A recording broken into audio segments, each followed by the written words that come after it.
goes 2-0 in the next couple games. 11T's got a tough matchup tonight. I would assume most of those top 5 teams are going to be safe, and it's going to be primarily a battle for that second place spot, as only 25 points separate Zygnus, Seminole, Goofy Goobers, and Explicit. Looks like Yo Mama will be sitting pretty safely in one of those top 2 spots, if I had to guess.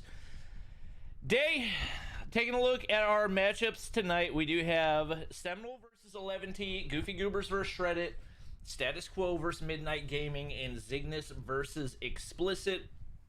I would say probably my pick for the matchup of the night would be Seminole versus 11T, just because of how much is on the line for 11T. If you had to pick one, what would be your go-to?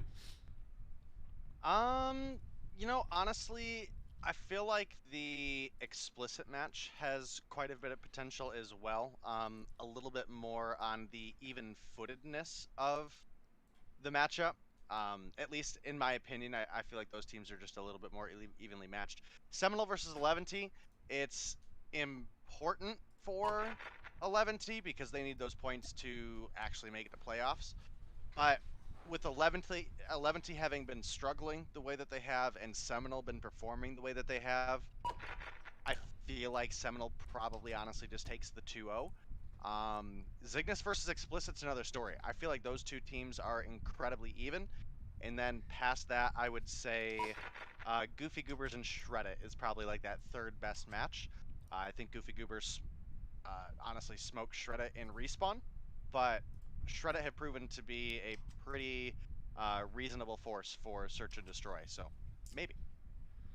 Well, it's definitely going to be a fun one. We did have some changes this week to the Mobile Mayhem rules. I'm hoping we don't have any more changes before the end of the season. I don't imagine that we would. But we get a couple new maps into the rotation, which I'm excited to see. Hacienda being one of those. One that a lot of... there's been a lot of hype around just because it has been in competitive Call of Duty before. I believe we actually have slums into the rotation for Hardpoint as well. It used to be one of my least favorite maps and has definitely grown on me pretty significantly, especially as far as Hardpoint goes. So we do actually have our matchups and our bans for all the games that are happening tonight. The first one, and it looks like based on what happened in EU, we're not going to have the same result in NA, at least for the first one. We do have bans for, and we can pull up the maps and bans. I'm not sure if this is going to display. Oh, it is going to display the gun bans as well. Very nice, very nice. Let's go, admins. We got Seminole banning the Type 25 and Domination on Hacienda. We have 11T banning the Bison and Hardpoint on Crossfire. So, honestly, the main reason that I'm excited for there to be weapon bans in Mobile Mayhem is just because I'm tired of seeing 10-man Type 25 in North America. It is really interesting. I've been watching the Garena Masters for the last week, and there's so many different guns that they use, and honestly more CBRs than we have Type 25. So I'm curious to see if that's something we start to see become a little bit more prevalent, especially if more teams do start banning the Type 25. But overall, I'm excited for the new rules. Maybe could have waited a little bit longer until the end of the season, but regardless, I think it should make for a much better viewing experience, especially with a little bit more variety in the guns in use. Yeah, I definitely got to agree with you there, and you know, again, I think there is grounds that we might have a spicy matchup between 11T and Seminole here, but it is largely going to depend on 11T's performance to have been stepped up from previous weeks. So maybe in addition to that, maybe you throw these new maps into the rotation. Actually, you know what? I have those on my end. Let me double check real quick. Okay, so we don't have any of the new ones in the mix. So, okay, so maybe you don't throw a wrench in Seminole here. I was thinking maybe if we have a Hacienda search or something, maybe 11T can snag one away there. But that's going to be difficult. They definitely have the skill to potentially take down Seminole, especially in a search and destroy. But again, they just haven't shown us a ton the past couple weeks. I was curious if we were going to see any new maps for the games tonight. So I do see in match number 2, we are going to have Hacienda S&D, which I'm looking forward to watching. Looking through the rest of them. Oh, we got Slum's Hardpoint for Zygnus versus Explicit. And if we go to Dom, it's going to be Hacienda Dom. So that's one where we could potentially see a lot of variation. We do have all of our players in the lobby, so hopefully we'll be good to start relatively soon here. We're just waiting for our players to ready up, but it's going to be Hardpoint Standoff for game number 1. And like we mentioned, it is only a week. Only a week until we see playoffs starting, and I am definitely looking forward to that as well. Oh yeah, it should definitely be a good time. Obviously, that's where you're going to see the best of the best competition.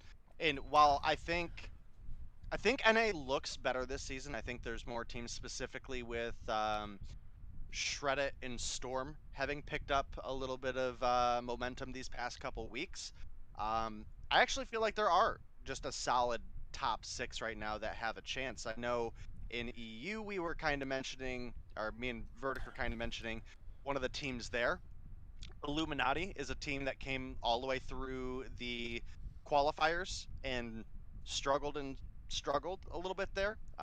They didn't win all their maps. They were looking okay, and now they're in a position so far where they've continued to build that synergy and build their own skill. Where, as far as Europe goes, I mean, I don't think any team in Europe wants to not be in the top 2, because that means you potentially have to face Illuminati in the qualifiers, and that hasn't gone well for a lot of teams. So Yep. we'll see if we have any dark horses here in North America. But overall, I think the top 6 is actually getting pretty refined and pretty decent to watch. Yeah, I am excited that we do actually have... Storm came through... Wait, did Storm come through qualifiers, or were they formed off of a team that disbanded? They formed off of a team that disbanded that came from qualifiers. Okay. Well, for all intents and purposes, we'll count that and say that there is actually a possibility that we have a qualifiers team moving on to the quarterfinals. And honestly, based on the fact that 11T's got to go up against Seminole right now, I'd say very good possibility that they actually managed to make it in. Now, that said, they don't have a game tonight, so they don't have an opportunity to gain points. But if Seminole goes 2-0, then right off the bat, that keeps them in the lead and really puts a lot of pressure on the Thursday night matchups. For those of you who somehow don't know by now, Thursday night matchups are on Day's channel. He's on YouTube and on Trovo, so make sure you guys are followed / subscribed over there.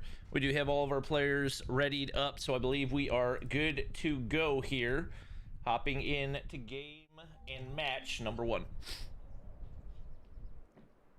All right, well, hopefully 11T has brought their A game to the table. They're a team that I actually like a lot of the players over here, and I think they have an incredible amount of talent. But obviously this season and the loss of Zai has not been super good to them, so we'll see as we get on into the first game. Looks like everybody has connected. Looks like we don't have anybody leaving the lobby. No ping, no party, not a problem today.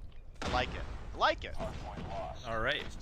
My goodness gracious, my spectator client took a second to actually catch up right there, but as you can see, some right off the bat, a lot of variety. We got a Kilo right here in the hands of Slothy. He's gonna find 2 off the opener right there. It's a gun that a lot of people thought needed a buff. I think it's perfectly fine. I think it's especially once we finally get a Type 25 nerf, I think it's gonna be an amazing spot. Big rocking the M13 right here. No surprise to see Seminole stack in time right here off the start. They Sophia gonna be able to push on in, and a couple kills going in, but it's Bolu finding 2, make it 3. Actually, that Slothy picking up the final one right there. It looks like 11T might just go ahead and give up on P1. Is they're 40 points deep and not looking like they're going to be able to find anything else right here as well. Another thing to mention as I watch Day Sophia is we do have some changes to the restrictions for the banned weapon categories. 1 shotgun allowed, 1 marksman rifle allowed, and 1 LMG allowed per team. So we're going to start to see more of those in plays. We do see the R9 coming out, but my gosh, what a dominant start right here for Seminole. You're going to have to fill me in a little bit here. I believe Slothy is using the flash drone. Yes. Which one player can use, so you know that's not an issue. I haven't seen it really, so I'm not familiar with what exactly it does. It's basically like a blind mechanic. I don't know if you watch Valorant at all, but basically it doesn't create smoke. It just allows the person who's like being hit by it to not be able to see. So if it's like facing your direction and you're looking at it, then you can't see anything. Interesting. Yep.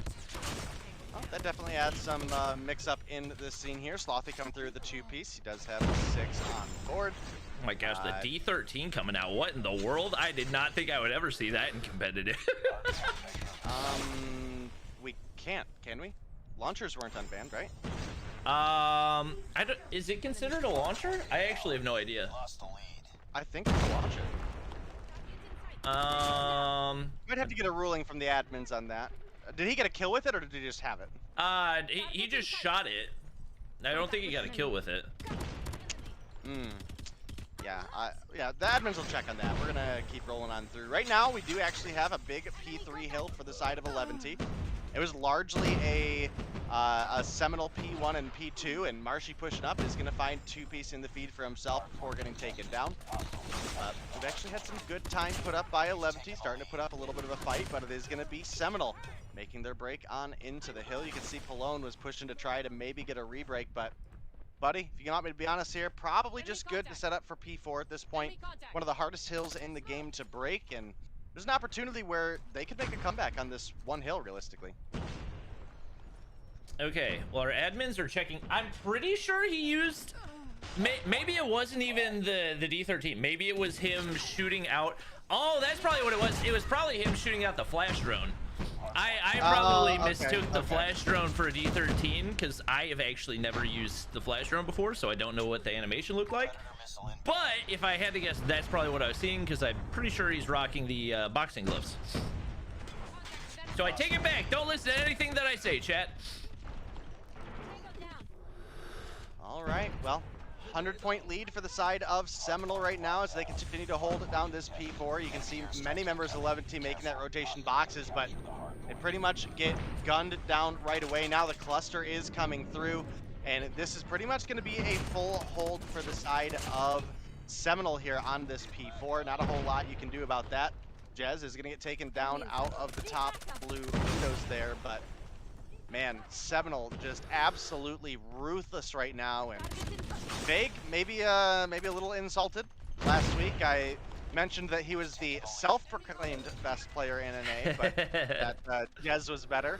And right now, it's Vague leading the lobby, 16 kills on the board. Jez still at 10. He's been at 10 for a hot minute. He was, I think, 9 and 3 the last time I checked, and he's now 10 and 8. So right now it looks like Vague is using that lightning strike maybe to get some information right there. Gonna be able to land one shot onto De Sofia right there. Hops on into the hard point. 18 kills to his name. Got toughness on, as obviously we do have restrictions on quick fix, so not too surprising to see that in play either. But I mean, from the gun right here, Seminole has been pretty dominant as far as rotations go. If you look at the scoreboard, obviously it is a little bit lopsided, but you wouldn't think that it was this close, especially given the gap that we're seeing on the scoreboard. And I think that goes to show just how solid their holds have been on the hard point so far. We got De Sofia trying to push up, see if we can get some gas station control, but oh my gosh, if you would have lost that one, that would have been just truly unfortunate. Marshy's pushing out. De Sofia gonna be able to find another, and now starting to maybe build some streaks right here. One player in the top side is gonna be Marshy. Sparrow comes on out, and he's gonna be able to pretty much clear the entire hard point by himself. So even when we do see 11 pushing out, getting those early rotations, just the perfect breaks, the utility usage out of this Seminole team, too difficult for 11 to counter. Yeah, Seminole have really stepped their performance up since the week, I think it was. I think it was a Tuesday and a Thursday that we saw them lose to the Goofy Goobers and Yo Mama back to back. And man, I don't think I've realistically seen them drop a map since then. So maybe one. I'd have to double check their game with Cygnus. Maybe that did go to game 3, but either way, they are here and absolutely just running house right now. Only 9 points to go for this team, and 11 team been unable to even make it into triple digits, down at the 63 mark as this game is going to close out. Man, that was rough. I can't lie. That was that's just not the 11T that we're used to seeing. Obviously, the loss of Zai has impacted them pretty significantly. I mean, they were last season they were up toward number 1 and 2 of the standings for the entire season, right? Yeah.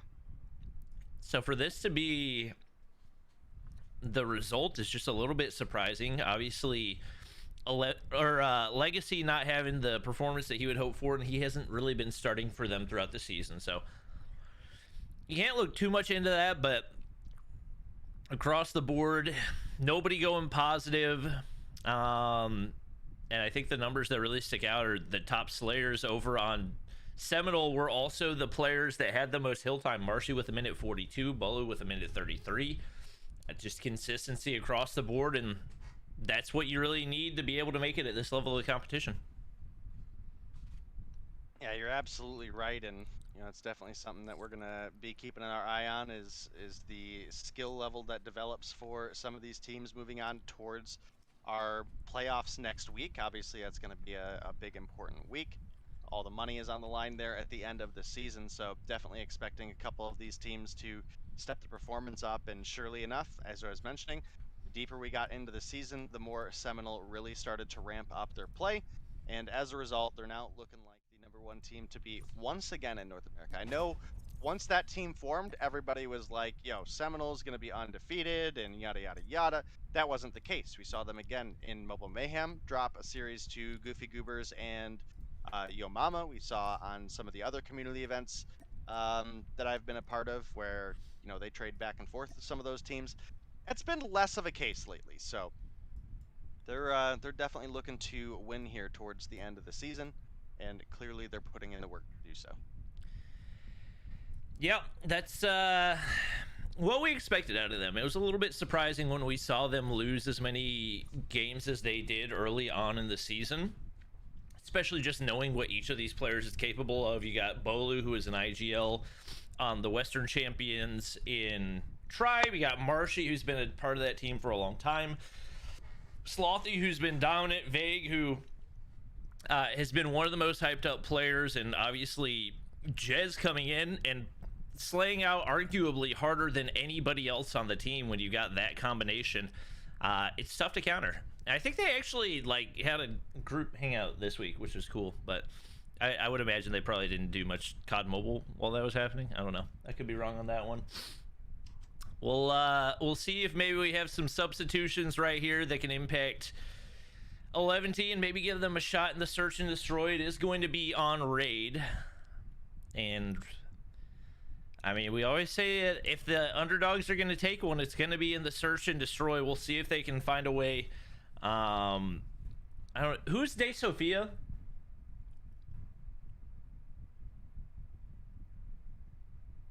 Yuji. All right, Yuhi. Oh, I was muted. Yeah, it's Yuhi. Okay. Is there a sniper on this team? In our current lineup, I think we've seen Pallone sniping a little bit, but it's been kind of inconsistent and spotty, so okay, we'll see. Also, let me know when the ninja link is ready. Yeah, I'll have it in a second. Okay. Well, no substitutions. I'm trying to think. I feel like there's somebody that has been sniping for 11T, and I can't remember who it is. It was Pallone. Okay. All right. I couldn't remember if the guy that who's Legacy subbing in for that usually plays for them. That's been, oh god, he played for ARP. Pepe, gotcha. Okay. Chat, I am in the process of downloading the gun skins. I'm sorry, I know you asked me to do that every week. I don't ever have game loop on except for when I'm casting, so yeah, just waiting for our players to ready up. It won't be good to go. Still got lots more great matchups ahead of us tonight. I'm gonna go look. Do we have type 25? We have type 25 banned for Zygnus Explicit, type 25 banned for Status Quo Midnight, and type 25 banned for Goofy Goobers or Shredded. So no type 25s today. I saw people complaining about the rules. If you want to complain about the other rules, go for it. But if you complain about the weapon bans, I'm just going to tell you that you are a dingbat, because we have been watching 10-man type 25 gameplay for the last 3 months, and I am excited to finally get to see some other guns in play. Yeah, and the 6 months before that, we were watching 10-man Holger gameplay in MX-90. Exactly. Easy. No more career-saving guns whenever... I mean, there can be career-saving guns when you have weapon bans, but there's just a lot more diversity, because T0 guns in COD Mobile are just uncountable. Let me tell you, I feel like all of the matchups where we have teams facing Yo Mama, I'm pretty sure the SKS is going to get banned. Oh, yeah, I would be shocked if we didn't see the SKS get banned against Yo Mama. We actually have the SKS banned in Status Quo versus Midnight as well. Interesting. Oh, Yo Mama doesn't play tonight either, do they? Correct. So their number 1 spot will be at stake as well. All of our players are readied up. We are good to go to hop into game number 2.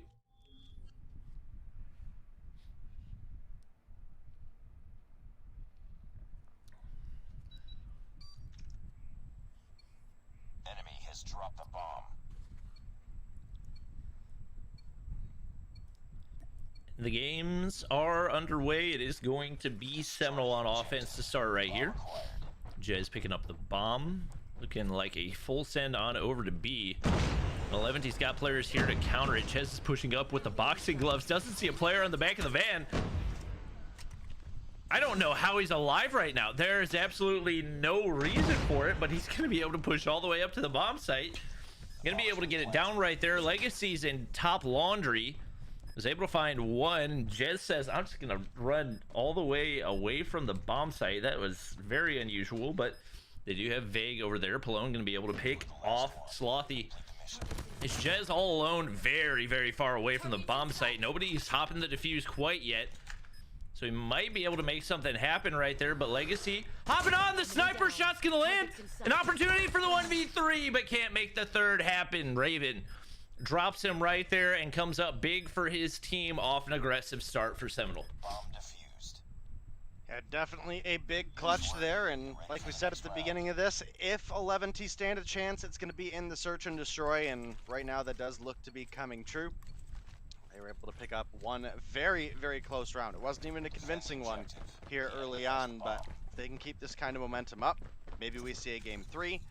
And, you know, at that point, maybe at least they get themselves 5 points on the board guaranteed. Maybe they find a domination. It's going to be hard to say, but 2-for-1 trade in favor of Seminole this time around. Now the bomb is getting pushed up. Legacy going to come through with the... Oh my goodness! I saw the opposing POV of that. I wish I had been watching him right there, but watching your teammates drop like flies, trying to find Marshy here as well. Not even going to need to risk his life. Palone's going to find 2 to close that one out. Off the start here, 11T looking a lot more confident, and it could potentially be the over-aggression and maybe a little bit of overconfidence from Seminole, but they've done a really good job of countering it so far.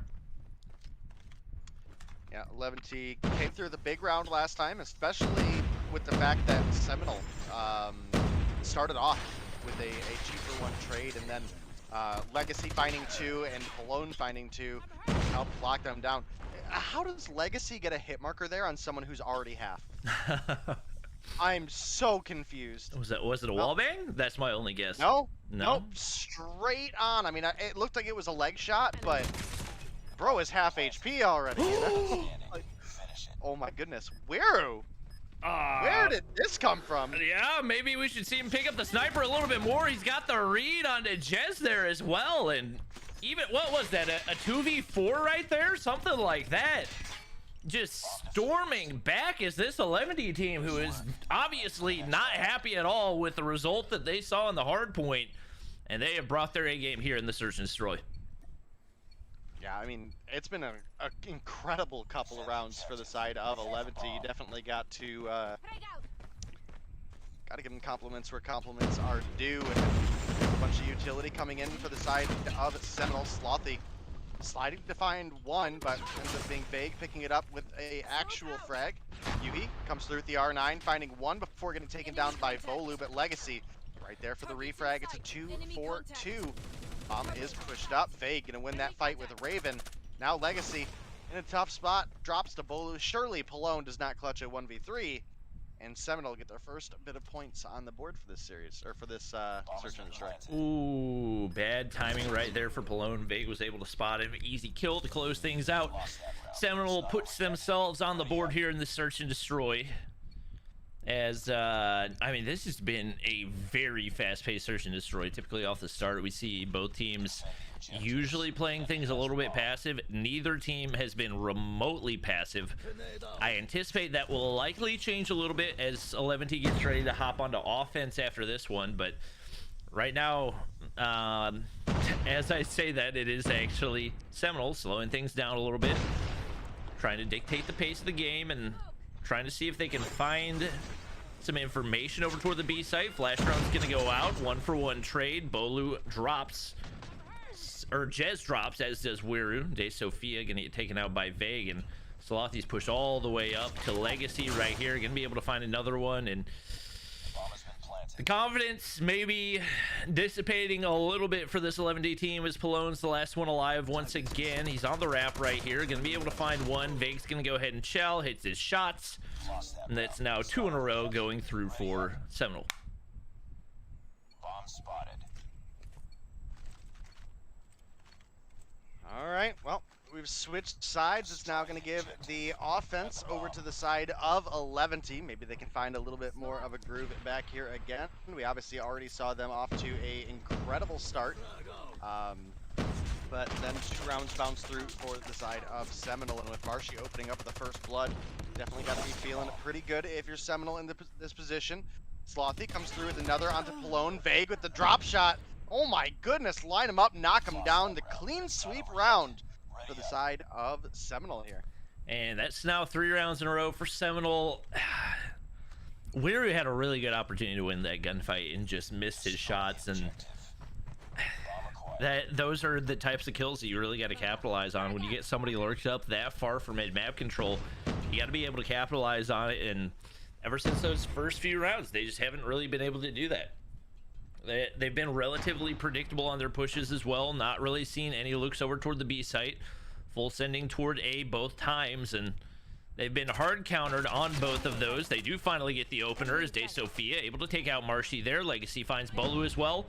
Now looking to see if they can actually take a round here on offense, but boom! Slothy! How did Slothy? That must have been like a 3-shot with a couple of headshots right there, because that was absolutely absurd. I didn't even have words for what I saw right there, and now Wiru gonna actually find 2 right there. I don't know how he had the angle to make it happen, but it's now gonna be Jez all alone, trying to clutch up. Both players sitting inside Cubby, not trying to contest anything right now, and Jez actually gonna make the wrap back toward B. That should allow them to go ahead and get the bomb down. All right, well, 2v1, Jez last alive. As you mentioned, we had 2 players sitting in the Cubby, but it looks like we're gonna go ahead for the bomb plant here. Not sure Jez would have got that sound cue that far away. It doesn't look like he did, but he is gonna start making that rotation over towards the staircase mid, coming down towards pool. Obviously, he doesn't see what we see, but that might not be the angle to push. We'll have to see if he's able to pull this one together. Kilo in hand.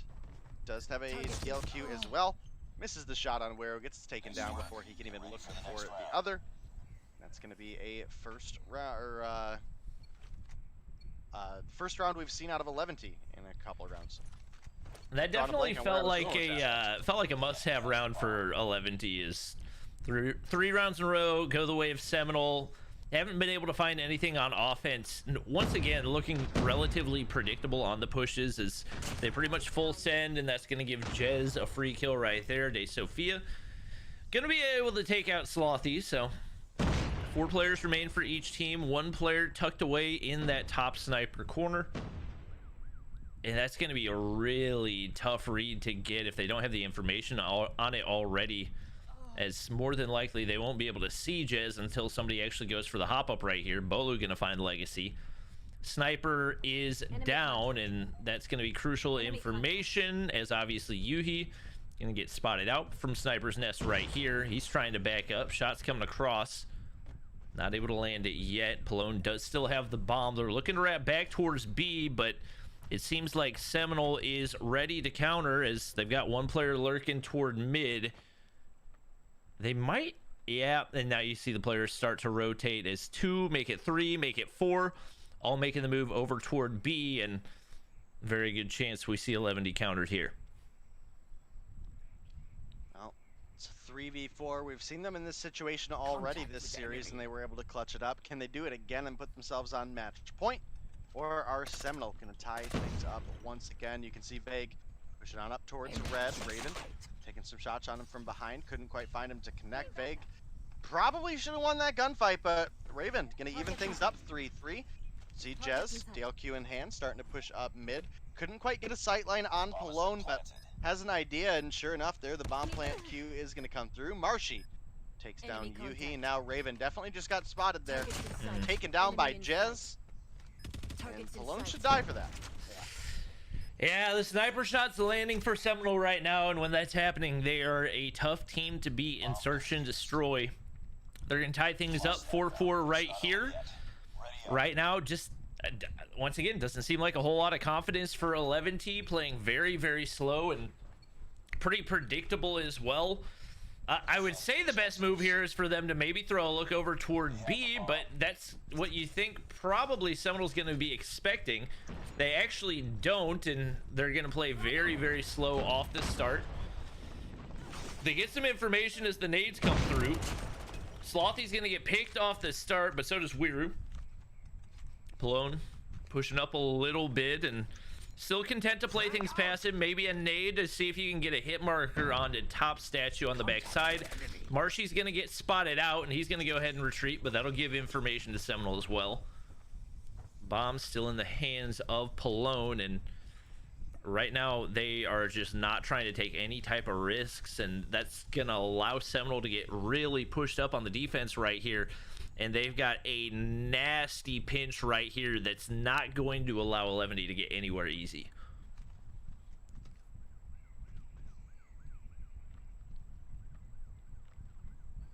Yeah, all tied up. 1-for-1 trade off the rip of this round. Marshy might get collapsed on here. There's no way Raven just jumped over him. There's no way! He didn't see Raven! Disaster strikes. Oh my goodness.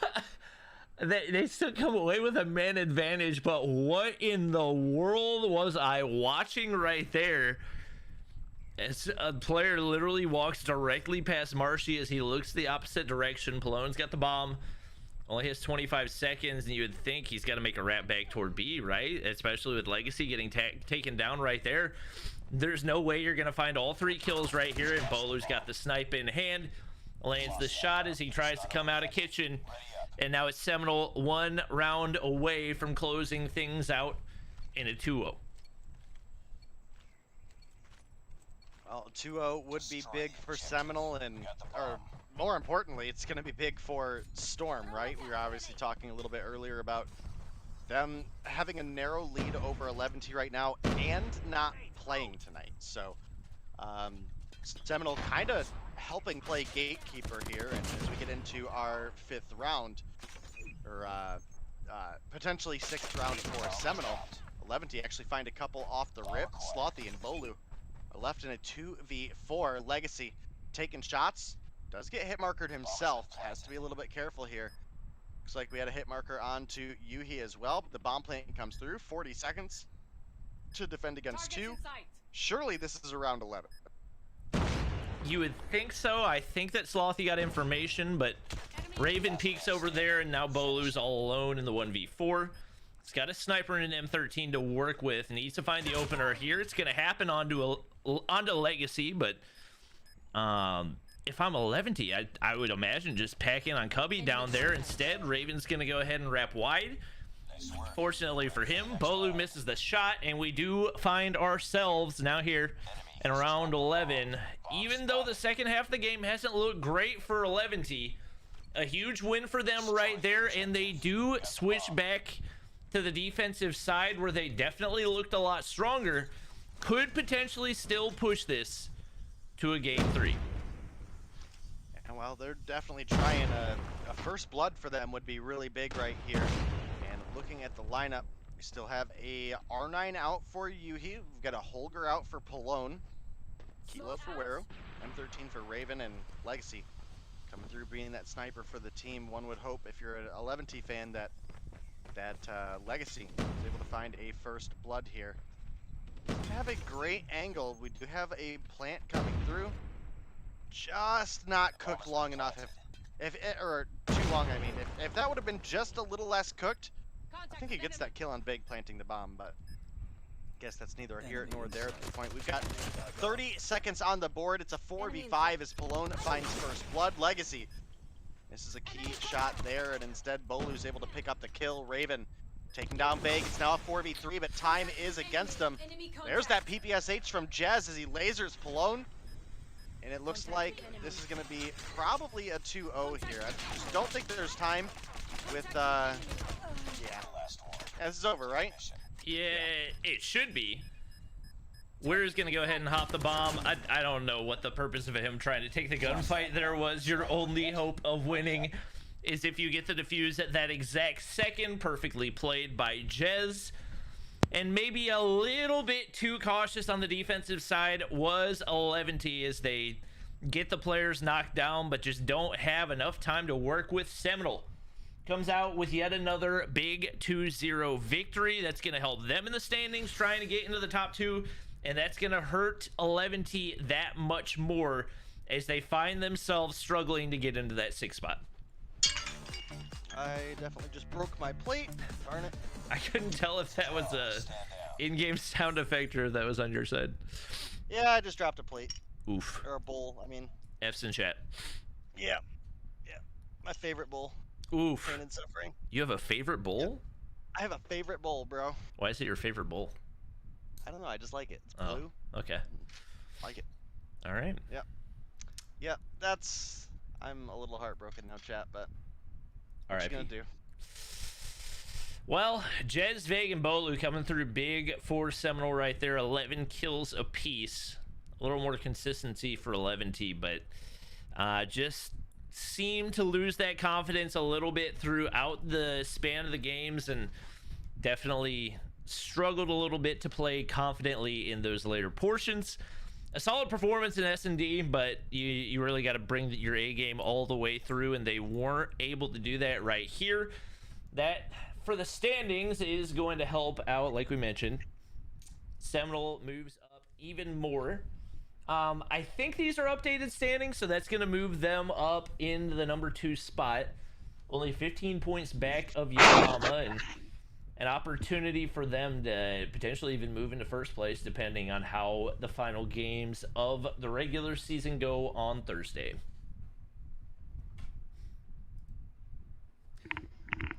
And Day might be cleaning up his bowl, so we'll give him a... Sort of. We are done now, and I'm also sending you a OBS Ninja. All right. Excellent. Because that's done now. Sweet. All right, let me find a DM with Bobby Plays here. There it is. Boom, there you go. All right, thank you very much.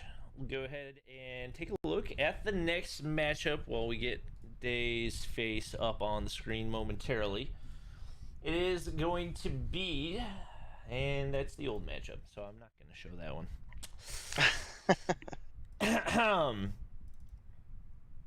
Getting Day's face updated. Should be good to go. There we are. And yeah, next matchup is gonna be, sorry, I gotta get back to the other Discord. Next matchup's gonna be Goofy Goobers versus Shredded. Hardpoint Summit. S&D on Hacienda, which I'll be seeing for the first time, and Dom on Firing Range, with Shredded banning S&D Crossfire, Goofy Goobers banning Dom Hacienda, Goofy Goobers banning the Kilo, and Shredded banning the Type 25. So probably lots of M13s. I'm surprised we still really haven't seen many CBRs, but maybe something we'll see some adjustments for. Or maybe Global is just dead set on not liking the CBR. I gotta fix my light real quick before we. There we go. Little strobe effect right there. Yeah, unfortunately. But yeah, we will be getting into the next matchup here shortly, guys. And we did get to see a Hacienda search earlier in Europe, and it was definitely interesting. Plays a lot different than I think many of the maps that we work on. But I also feel like Hacienda is just like big enough, and there's enough room between the A and the B bomb that it actually works pretty well for 5v5. So I haven't seen enough of it yet to have a definitive opinion on it, but I so far think that it's a pretty solid search map. So here's to hoping, and we'll see as we're going to get jumped right into it pretty soon here. Yep, just waiting for our players to get loaded in. Oh, my face cam was bugging. We're good. Like we mentioned, next matchup is going to be Goofy Goobers versus Shredded. Might be a second before we get everybody loaded in, since we don't have anybody in here quite yet. We'll take a quick break and get back to you guys once everybody is good to go. Fantastic.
right, guys. Thank you for your patience. We apologize. There are a lot of bugs in the COD Mobile auto ban system, so we had a lot of people who had to join using alternate accounts. But it does look like everybody is good to go. We'll run through the maps and bans one more time before we hop into the action. We do have, for Shredded, ban on the Type 25 and Search and Destroy Crossfire. Goofy Goobers banning Domination on Hacienda and the Kilo 141. We will be playing some at Hardpoint, Hacienda, Search and Destroy. And if we go to a game 3, Firing Range Domination, Day. You feel like any of those, Shredded might be able to have the edge? I know we've talked about in the past them having some really good performances in the S&D. Do you think they can take one off of the Goofy Goobers? That's a good question. Goofy Goobers, we do tend to consider to be a pretty strong search team in North America. In fact, I think I've on record a couple times said that they might be the best search and destroy team in North America. It's been a little sloppy these past couple of weeks, especially with them having some roster inconsistencies.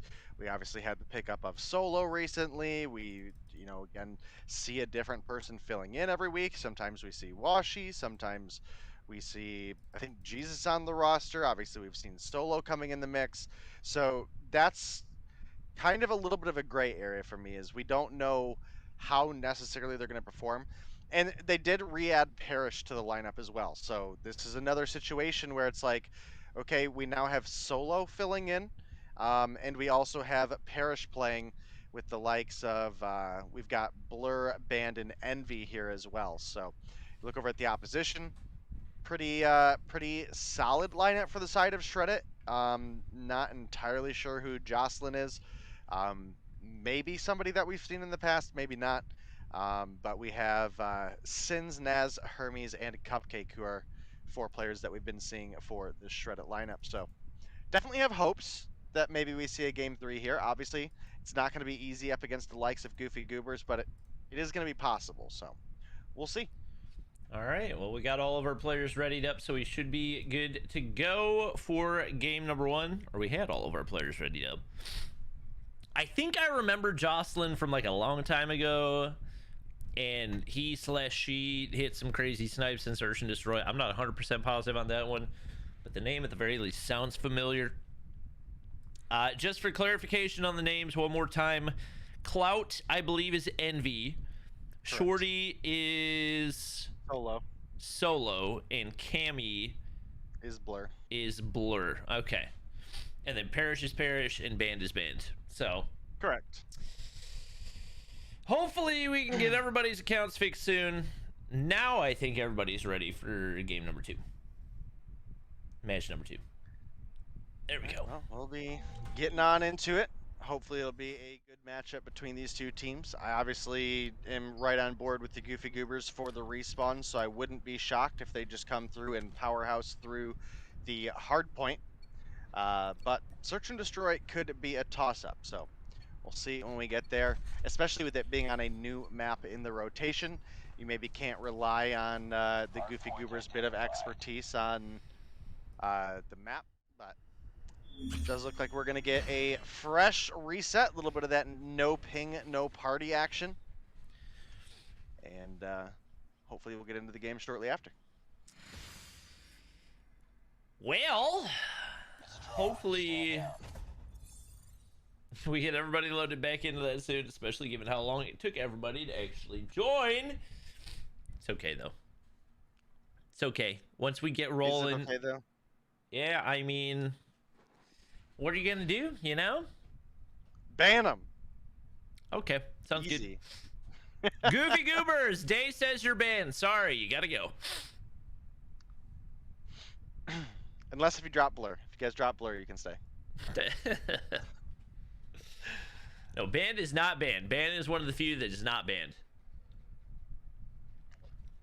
Ironically enough. Right. So we'll be getting into the action here shortly, guys. Again, hopefully we'll have a good series between these two teams. I think obviously the Goofy Goobers are going to be the favorites to win here, but we've seen some decent performances out of Shreddit, so I've got hope that they're continuing to be on their climb. Obviously, I am, of course, kidding. Blur, pretty decent at this game. Pretty decent. He's pretty good. I'll give him that. He's okay. He's all right. I 1v1'd him one time, and it wasn't very fun. Well, fair. Flukes happen all the time. Exactly. Okay? That's what I'm saying. He's got lucky 20 times in a row. Please tell me it wasn't that much of a landslide. No, it wasn't that bad. I don't think. I think it was like 20-7 or something. I don't know. All right. Well, because we don't have an SKS ban for this one, we do see Cammy pulling out the SKS off the start. A couple of big kills right there. Some time going in right here for Shred It. Not going to be able to find Hermes. I see Hermes. Oh, yeah, that's right. Cammy's on Goofy Goobers. These names are going to throw me off for the entire time. It's the Goofy Goobers that had the lead off the start, but it's Shred It picking up that additional time, and Envy pushing on in. Clears out the hard point for his team. Pairs on the top side. Able to get that map control, and that's going to be crucial for the rotation on over to P2. It is still going to be Shred It spawning top side right here, but Envy going to be able to find one. Teammate not able to find the second. Sin's pushing around the corner right there, but finds the assist, and it is going to be Goofy Goobers heading into P2 with the lead. Goofy Goobers definitely in a pretty decent spot here. They got a 15-point lead as P2 opens, but... I'm sorry, Shred It has a 15-point lead as the P2 opens, but it did look at least briefly like we were going to have a hold on P2. But Shred It obviously pushing on in. We have one up top.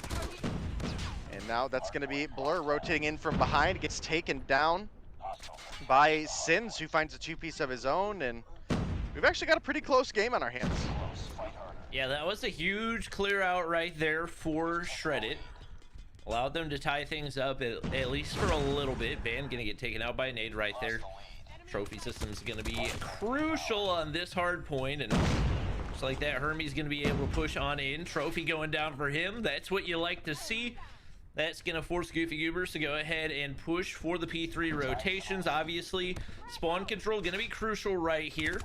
Hermes able to stay alive to pick up the rest of the scrap time. It's Band hopping on up. Not able to spot the player out right there. Hermes is not going to be able to find the kill. It's Shred It with the lead for the time being, and it looks like they might be able to find spawns right here if Hermes can play his life correctly. One player to his left that I don't really know how he didn't see, but it is going to be, I believe, Blur getting taken out, and that's going to give Shred It spawn control and the hard point.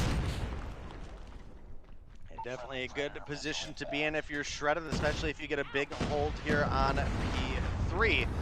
This tends to be the money for this map. P4 can be pretty decent too, but I feel like it's a little bit more consistent to hold the spawns for P3. You got Parrish pushing into the Sparrow, finds two before getting taken down by Jaws and Sparrow.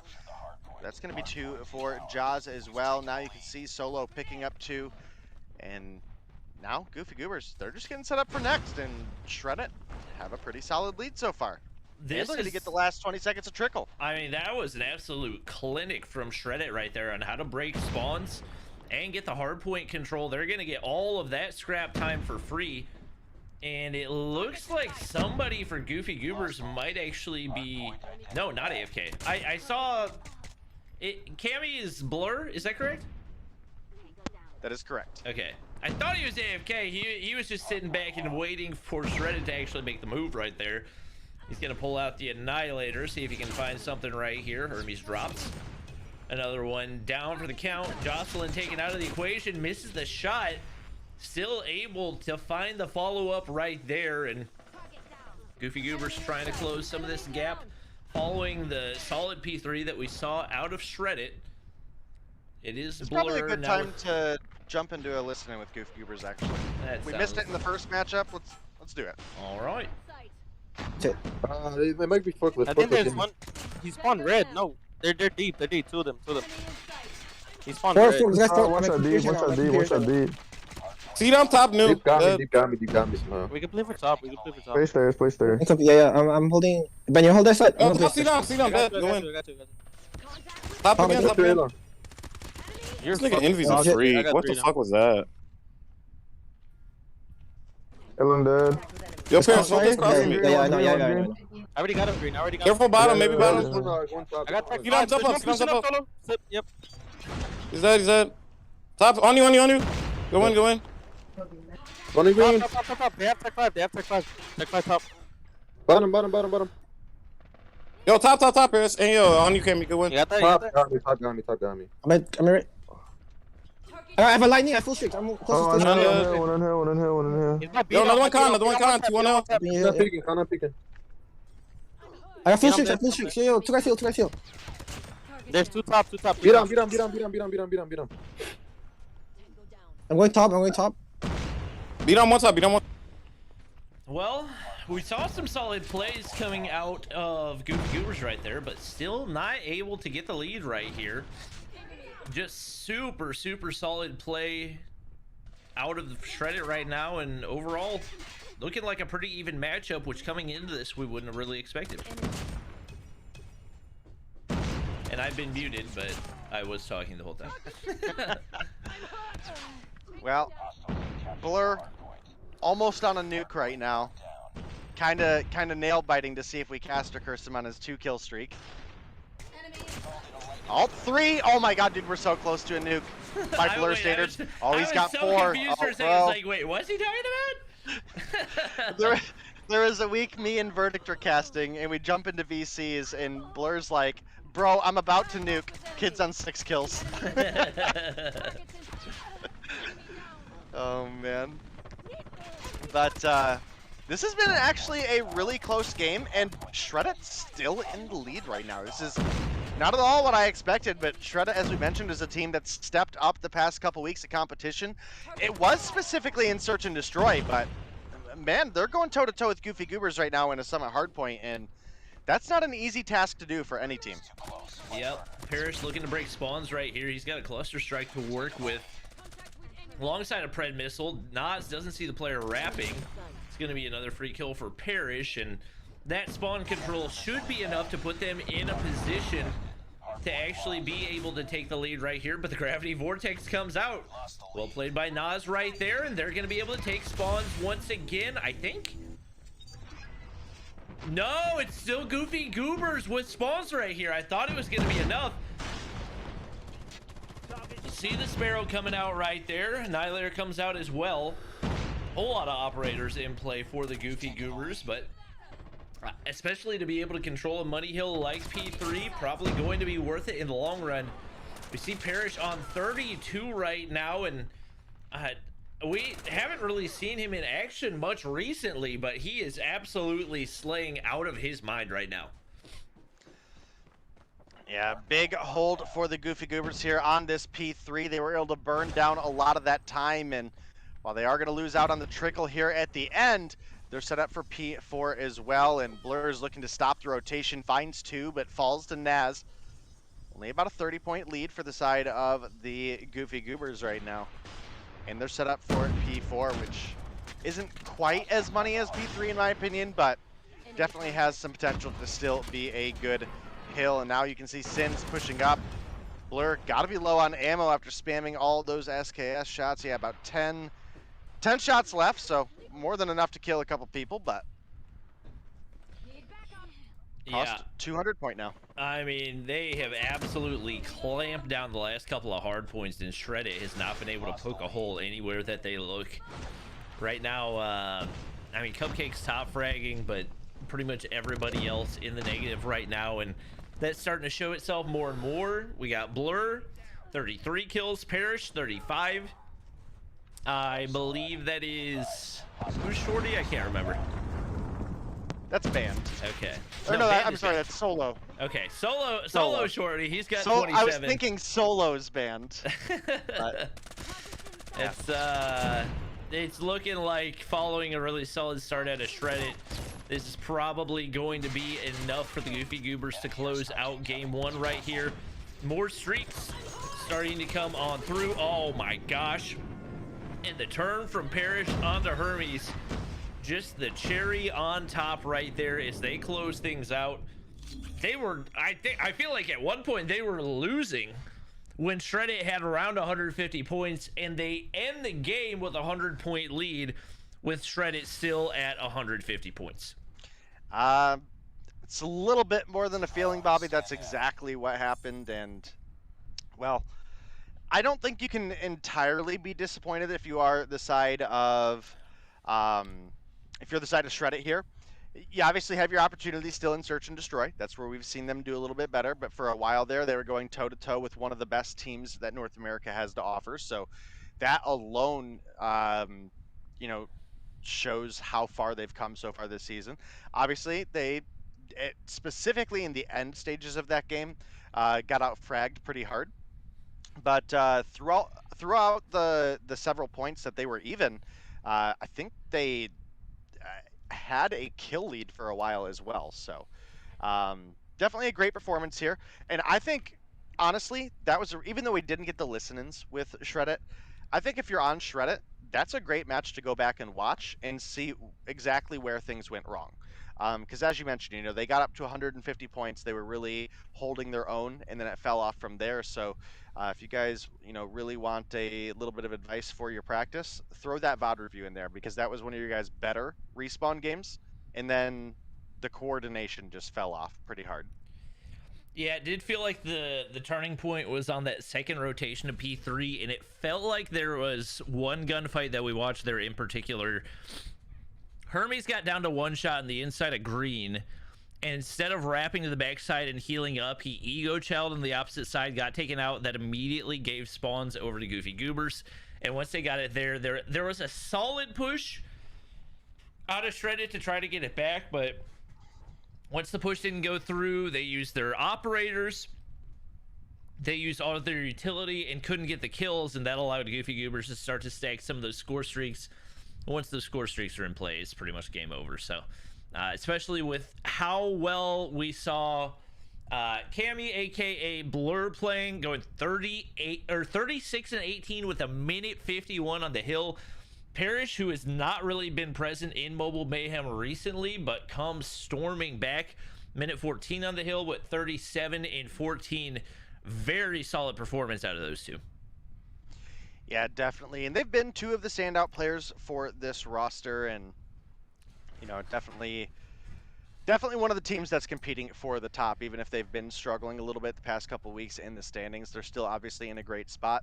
I don't see a reality where they fall out of the top 6. I mean, even if they did lose this matchup, they have 95. Storm can only get 85, right? Because Storm doesn't play tonight. Mm-hmm. Am I right? Yeah. Yeah, Storm doesn't play tonight, and Thursday's the last day of competition. Is that what I'm understanding? This is the last week? That is correct. Playoffs start next Tuesday. Yeah, so Goofy Goobers are locked into a top 6. So they got to at least be feeling confident there. As a matter of fact, I want to pull up the document and see what our matches are for Thursday, because that might be some hype to be built around if there's any matches that have to go a certain way today.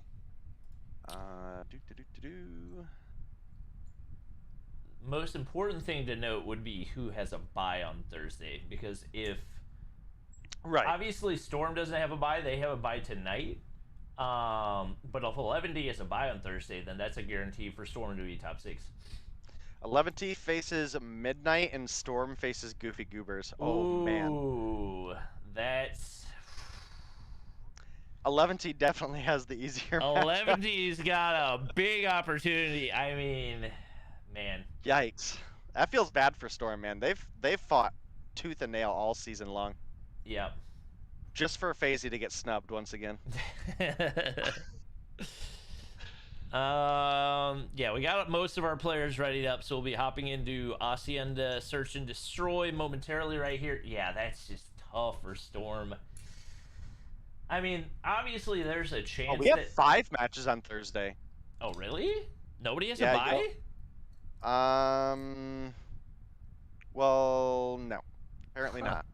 We've got Yomama versus Ignis, Midnight Gaming versus 11T, Goofy Goobers versus Storm, Explicit versus Status Quo, and Shreddit versus Seminole. Interesting. Okay. Very actually. That's best of luck to you. That's gonna be a long night. Wait, you're not casting Thursday, are you? I think so. Wait, somebody can't cast Thursday. I don't remember. I'm casting Thursday. Maybe I'm tripping. Oh, Verdi Maybe. can't cast Thursday. That's what it was. Do I need to find a co-caster for Thursday? They're finding you one. Don't worry. Okay. So we're not going to get Thursday, Bobby. No, I had previous plans, so I was unable to, unfortunately. Pain and suffering. Oof. It is what Bobby it is. doesn't love me anymore, chat. That's not true, okay? You know what? I have tickets to the Hornets game. All right, well, that's a pretty good excuse. All right, everybody's ready to go. We should be ready to hop into game number 2. First time casting Hacienda. Oh, yeah, by the way, you can't use your mini-map. Oh. You can pull it up if you click in the normal spot for it, but it is very broken. So it's bugged for this map specifically? Defend Yes. objectives. Why does it sound like everybody's underwater? You know what? I said that earlier, and Verdict told me I was crazy. Okay? Yeah, definitely sounds like the person I'm watching is underwater. Yeah, it's going to do that the whole time. As far as I'm aware, it's only for the spectator, and it's not the actual players in game hearing that. But the spectator client is sinking with Jack after the Titanic. Hey, yo, admins, we might want to throw in a consideration to remove Hacienda from the map pool, because I've only seen it for a 1/10 of a second, and I've already seen like 3 bugs. Just a thought. Just a thought.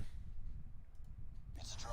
Stand Not by. because of anything against the map, just because of the bugs. That's so weird. We've never seen either of those bugs on any specific map before. Oh, we've definitely seen the mini-map bug. Oh, have we? Yeah, I don't remember on what map it was, but we've definitely seen that before. Okay. Might have been when Meltdown first got added. That might be it. Everybody's readied up. We should be good to hop back into it.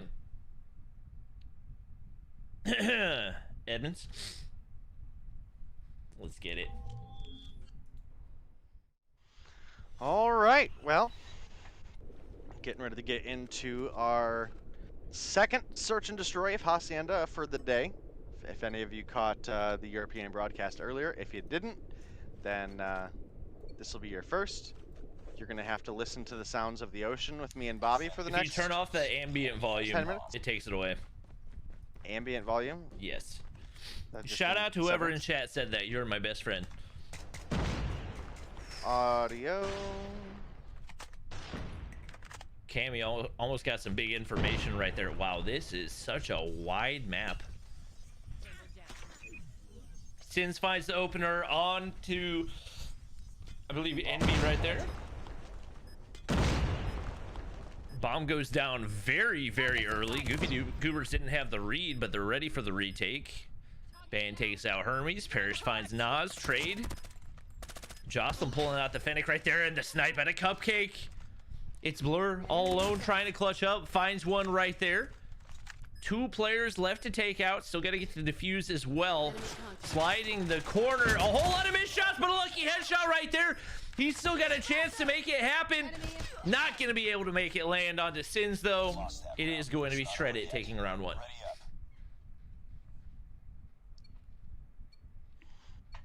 up. All right, shred it.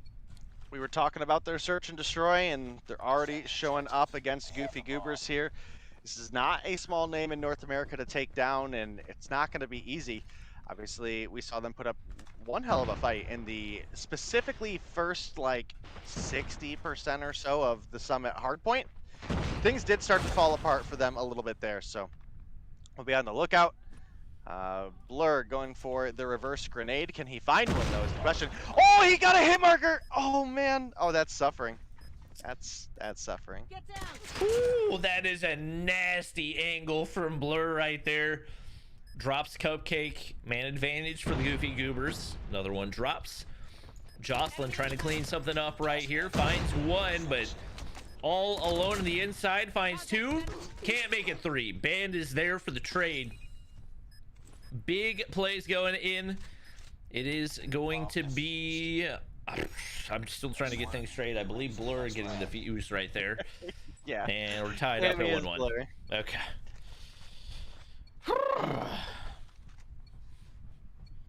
All right. Well, all tied up 1-1, as Bobby said. We're getting ready to get into our third round here. We obviously got, if you include this round, 3 more rounds of the Shredded offense. Can they take an advantage against the Goofy Goobers, or is the Goof Troop going to come back and take them down? Blur, once again, going for the reverse grenade. This time, nobody's home. Does turn the corner and just absolutely domes Cupcake, though. And now, Jocelyn going to fall to solo and a clean 5-0 sweep for that round for the side of the Goofy Goobers. Long time.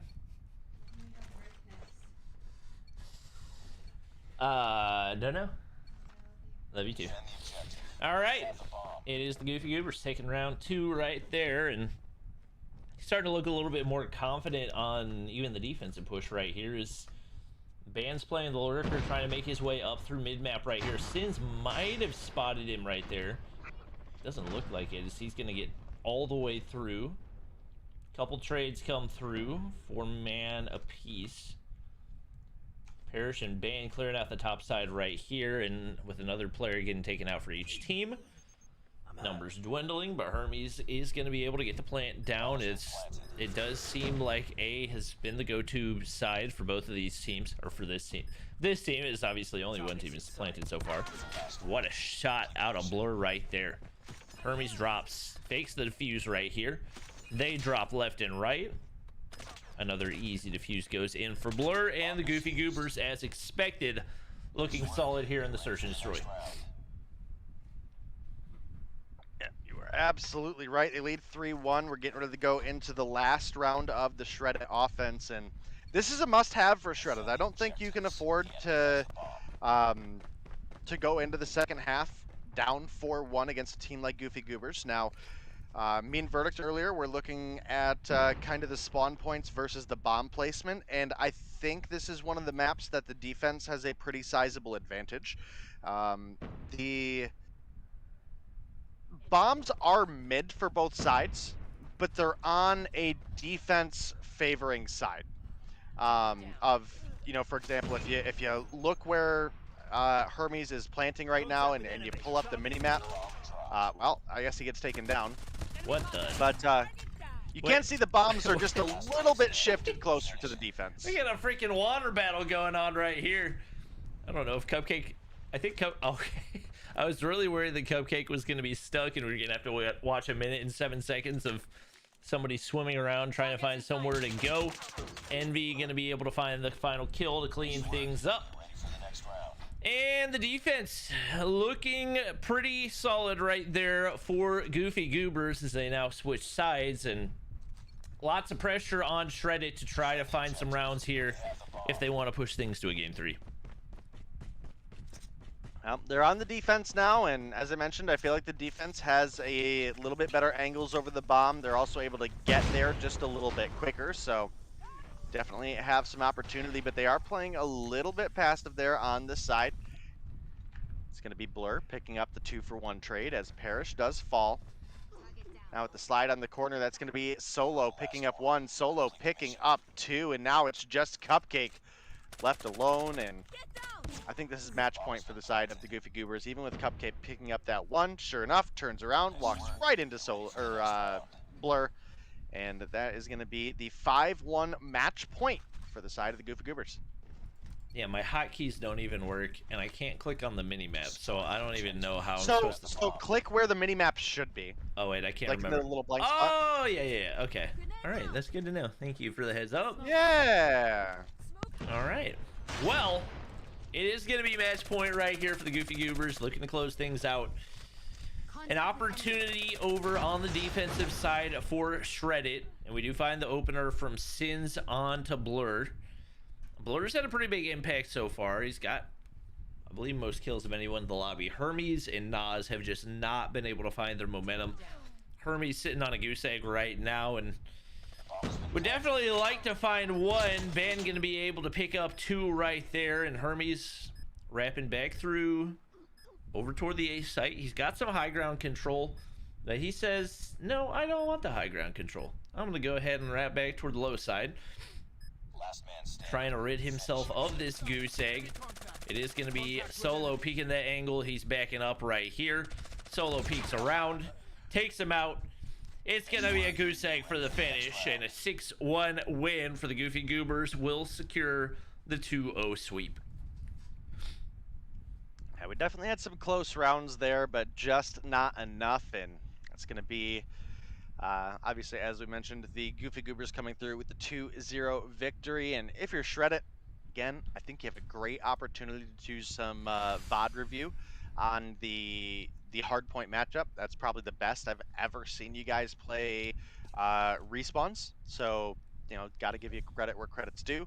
It's a draw. But Stand Goofy down. Goobers, unfortunately for Shredded, are just the better team today. Yep. Better team this season. They beat Zygnus and S&D, didn't they? They did. Okay. Well, they we know they've got the capability of doing it, and hoping to see more consistency from them in the future. But the scoreboard tells a pretty big chunk of the story. Is Nas finds 1, Hermes finds 0. And anytime you got two players with those stat lines, it's just going to be tough to find the win, especially against a team like Goofy Goobers. So, valiant attempt, but wasn't quite enough. We will take a look as our next matchup is going to be Status Quo versus Midnight Gaming. I still don't know a ton about Status Quo. Who are you giving the edge in this matchup, Dave? I mean, honestly, they're pretty close. Midnight has definitely had some inconsistencies, but I mean, you look at Status Quo, and that's a honestly cursed team. You've got probably my least favorite interaction of players between Meralto and XCal being on the same team again. So there is always that factor, but Midnight and Status Quo both just have so much potential that's just unfortunately not been tapped yet. So we'll see. I would say overall the comms and the teamwork are better for the side of Status Quo, but honestly, I think there's more slaying power on the side of Midnight. So, all right. Well, hopefully it makes for a good matchup.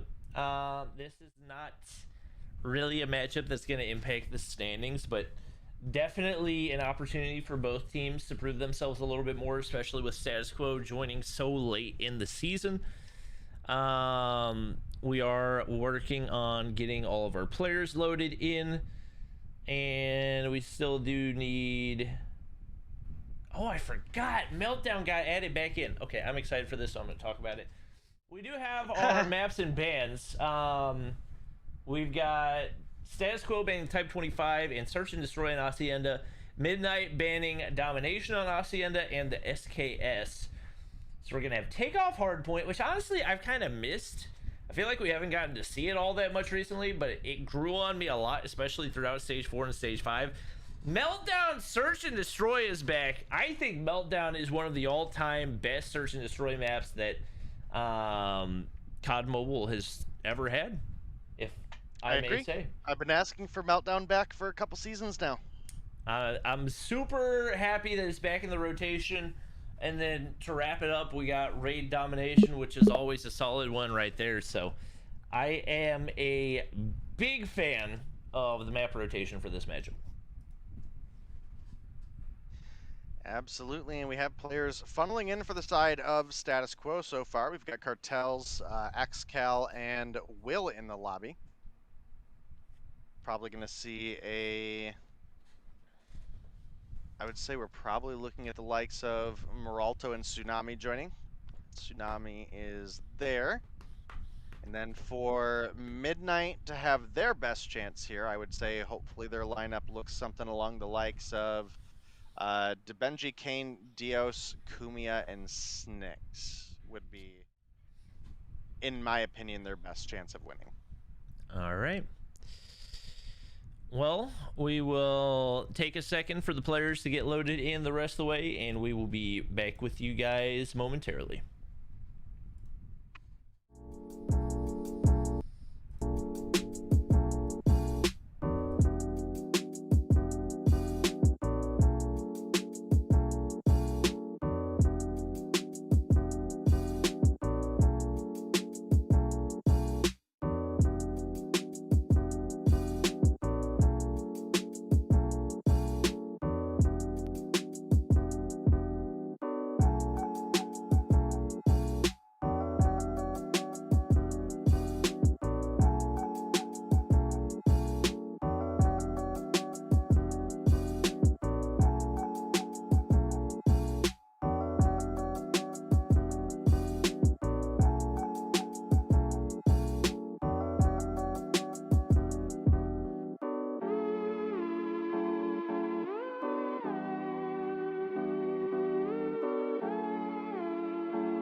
Alrighty then, ladies and gentlemen, everybody is here and we are good to go to get match 3 started. It is going to be Hardpoint Takeoff for game number 1. All of our teams are loaded in, and hopefully we don't have any no ping no party situations. Keep in mind we do have bans on the Type 25 and I think the SKS, if I remember correctly, so hopefully lots of variety. And looks like we might actually have the no AK-117, but we do have the M13 coming on out. And do I see a an AMAX right here for Trophius? I think we might see that. Hopefully lots of variety as we hop on into the first hardpoint.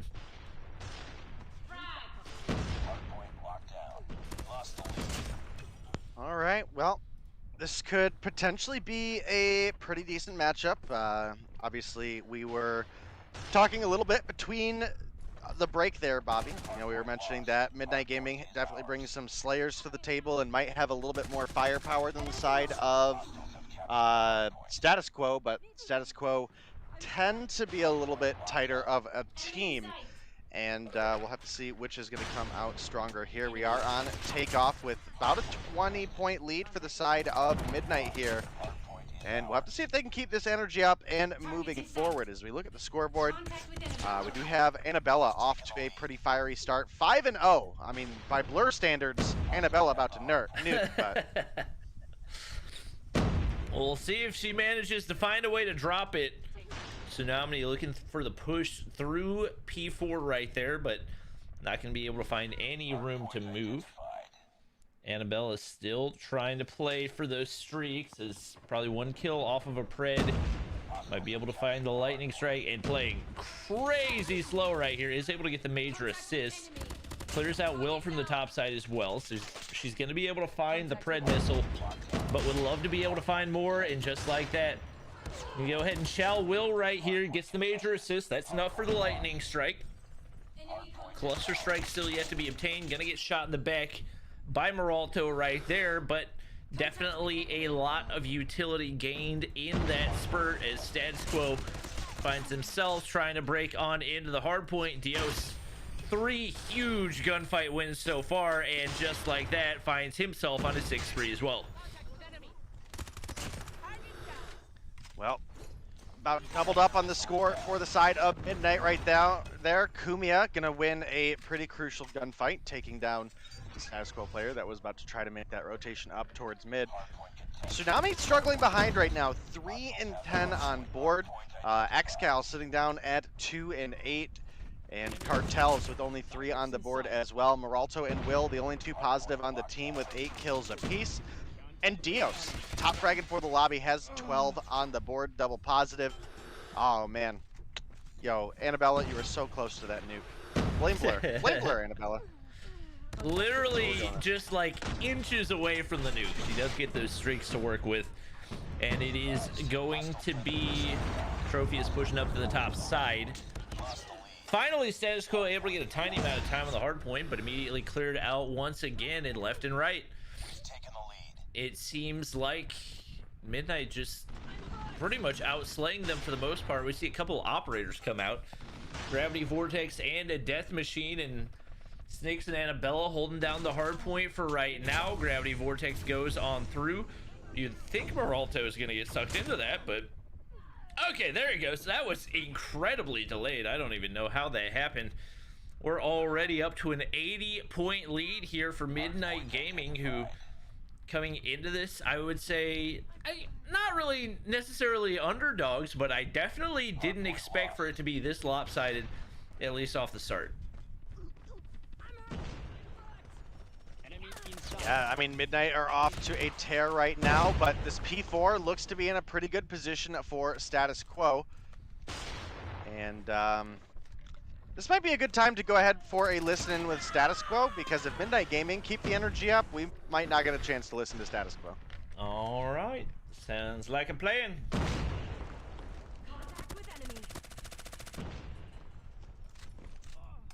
Okay. Nice. I'm holding with you, Jojo. Got one by P1. Still P1. Guys, we're all stacked up on this hill right now. The guys that are in the hill push out and go to titties. There's one by One's window. Latitas on the stairs, on the stairs, on the stairs. One's still on P1. I'm close to streak. Oh, I'm no, close to no, this side. Try to get streak. I'm gonna get streak. I walked dead. I'm going One top. P1 dead. Oh, Big steps coming into hill. Big steps coming into hill. I'm stupid, my bad. I'm going top red. I'm going top red. Take it inside, take it inside, Take it dead. Take it dead. One concussed in the point. One bottom yellow. He's on the right side. One top blue. 3 point, Top 3 blue. point, 3 Oh, point. yes, kinetic. Not kinetic. What's it called? They have the extra shit. Top blue. Top blue. Nice top blue dead. Good shit, cartels. Good shit, dude. One blue. One top blue, top yellow, top yellow, top yellow, top yellow. I'm watching top yellow. I'm watching the top yellow door. Yeah, one there, one there. One more spawn. He's dead. Top yellow dead. Still gonna go top blue. One of you guys has to fight for blue. There's one Two top yellow. I got one. more top- One more top yellow dead. They're both dead. Both dead. Oh, yellow again, done. Down on point, on point, on Press point. on the hill. Coming in from blue side. One more hill. One more hill from blue. Got a pet. What's the one hill? One hill. Save it, Play low, save it, play low, save play it, low. Save it, save it, save it, They're save it. both on. I know. I'm playing spawns. I'm whole spawn spinning. It should be spawning bottom red and stuff. One's at new, one's at new. Yeah, take it right now, take it right now. Oh, top red jump down, One ticket, one top red on the hill now. Take it. Just jump down, yeah. They concussed on you. Will, careful to your left, careful to your left. I'm gonna watch your stadium. Well, the comm sounded really good right there for status quo, especially, I mean, Meralto just doing a really good job of IGLing, telling his team where they need to be, what moves they need to make, and they get a couple of big breaks. They've got an opportunity here on P2 as well. As Meralto trying to work the Annihilator and get max value here. At least get some information onto one player. It's going to be Cartels finding the two-piece on the way up. But the Sparrow in the hands of Dio is going to drop him off right there, and it is going to be hardpoint control back in play for Midnight. Yeah, definitely been a solid game between these two teams. Status quo doing a good job of keeping it close, but Midnight seem to be keeping the edge right now. A bold challenge by Tsunami, but does pick up Dios off of the balcony there. This could be a really good opportunity for a P3 for the side of status quo, but Kane coming through with 2 and Kumia finding one of their own definitely could spell disaster, even with Will pushing in with the Sparrow. Gravity Vortex is here. Sparrow shots are shot on out. I don't even think Will was close enough to that Gravity Vortex, but apparently he died to it. Didn't even see him get sucked in. That was weird. You can keep commentating because I'm pretty sure my game loop crashed and I'm gonna have to restart. Fantastic. Well, Tsunami picks up 2 there in the feed. You can see, or maybe not, chat, but we're gonna try. As soon as it came out of my mouth, I had to think. I was like, wait a minute. But you know what? As a matter of fact, I can probably pop this on real quick, and maybe you can full screen my camera. Oh yeah, this will work. All right, there. If you need that in the meantime, we have it up on my end. It is about a 45-point lead for the side of Midnight Gaming. This would be a big win for them in the morale department if they were able to come through the win over status quo. They're set up pretty decent to push into a P4 here, but we also have XCal on the point. Does see player rotating underneath him, is going to drop down, picks up a free kill. Might be able to pick up one onto Snicks here as well. Don't know if he saw Dios coming, but he's going to make the climb up top. Annabella now pushing in, going to take down 1. Might be looking to get the second as well, make it 3. There's a big rebreak for the side of Midnight, who are looking to cross into the 200-point mark. And we do finally get loaded back in. Thank you today for helping us out in between. All right, it is still Midnight Gaming holding the lead right here. So let me get that back to full screen mode right here. They're still stacking on that time, and right now, especially if Kane can get control of top side, might be an opportunity to hold high ground. Right now, they're pushing out for stadium control as well. We see Dios pushing for the high ground control. The CBR is a gun that, like I mentioned, I've been watching a lot of Garena champs, and this is more popular than the Type 25 is there. So a little surprising to see how little it's used in North America, but slaying out hard right now. 41 kill. I mean, he's dominating lobby. 42 kills now to his name. He's got a Sparrow ready to go as well, trying to look for a solo break onto the hard point. Meralto is going to be able to trade for his teammate, but not going to be able to get that hard point control as Midnight Gaming still stacking those points and inching closer and closer to that 250 point mark. Yeah, definitely look like they might be able to come through and do it. They have a 70-point lead, which theoretically is, you know, just a little over one good hard point hold for the side of Status Quo, but probably not going to happen on a P1, especially with the trickle time being so low. You can now see Will is trying to push on over. Tsunami going to come through and does save Meralto there, but Kumiya up top with the Annihilator could be a problem. Xcal going to start pushing on in. Looking for a kill on Dios, but the Sparrow comes through a little bit too strong. Dios lines 3 up, takes him down. Annabella finding one onto Tsunami, and with 19 points to go, I think this one is probably just about over. Even with Meralto coming through with the 3-piece there, I just don't see enough contest. Yeah, unfortunately, it doesn't look like the break is coming through. At least not keeping it close enough. You're at a point where you now can't afford to give up trickle time at the beginning of a P3, and you also can't afford to give up trickle time at the end of it either.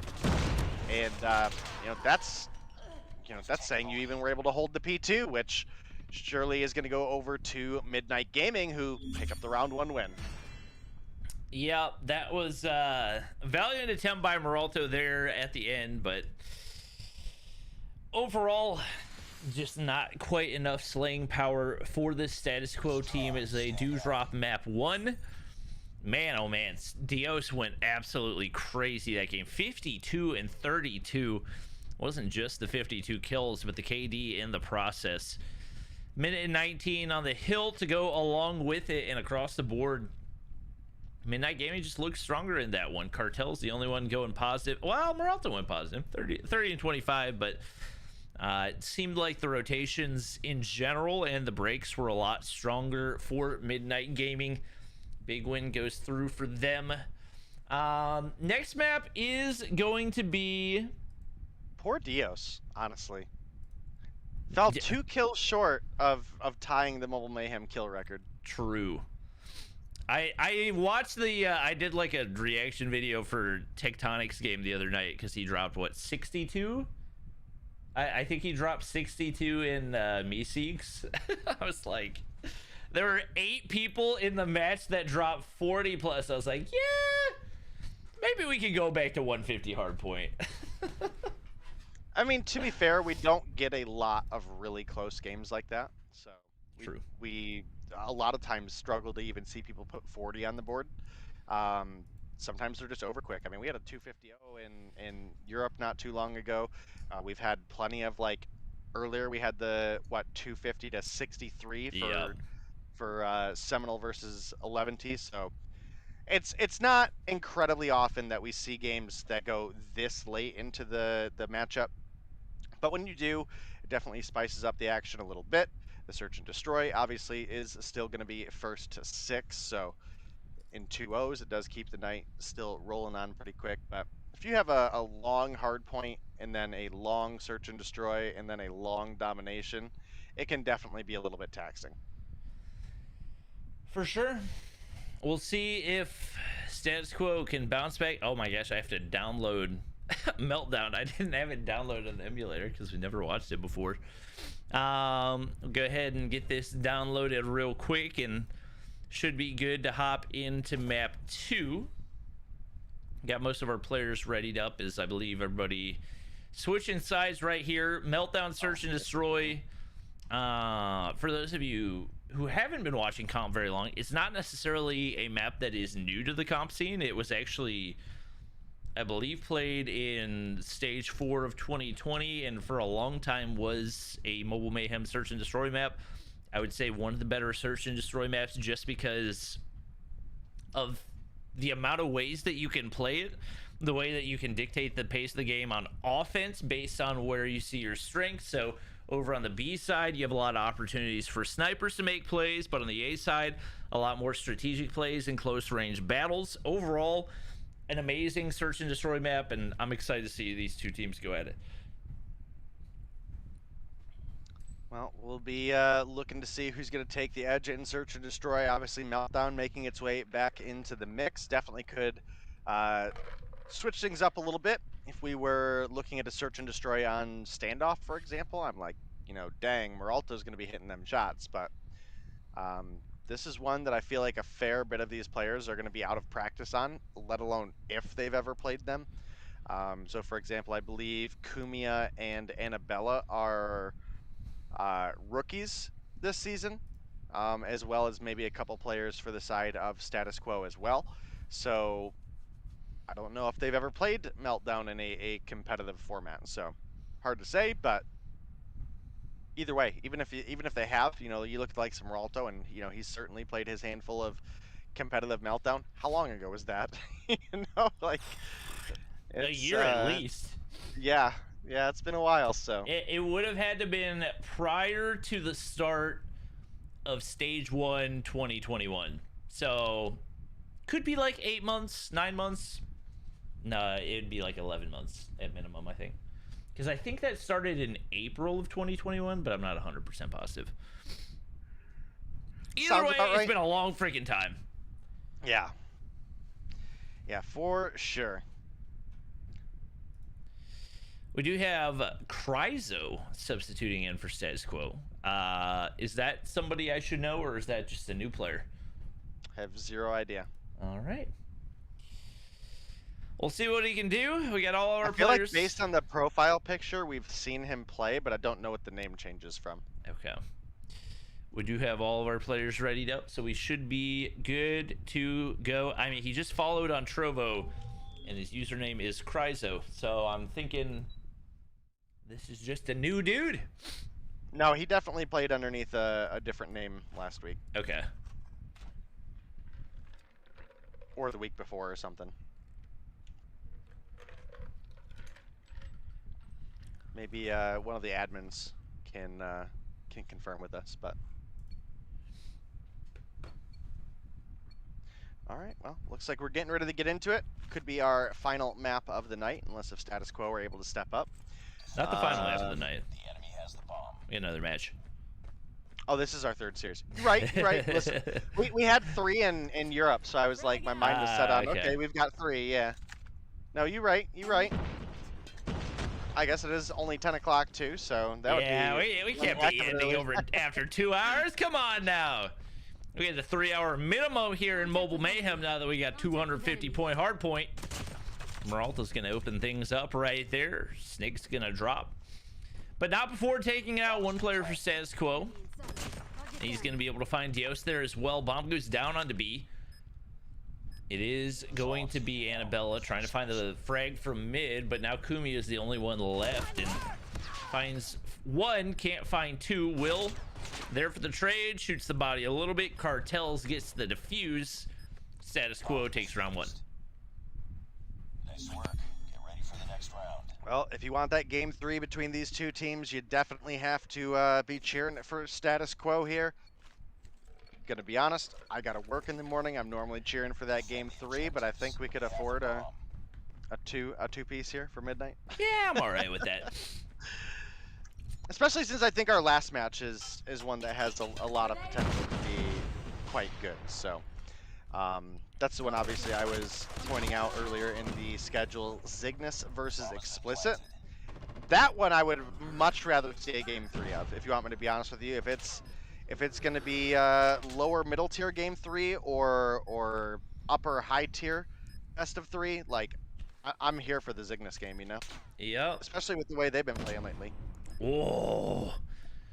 It's going to be a Trophius with a hop-up snipe right there. Oh, but peeks at the wrong time. Double peeks from both sides. Annabella going to be able to find 2. Kumia finds the final one to close things out. We're tied up at 1-1 right here. Somebody in chat said that's Tribe Cries.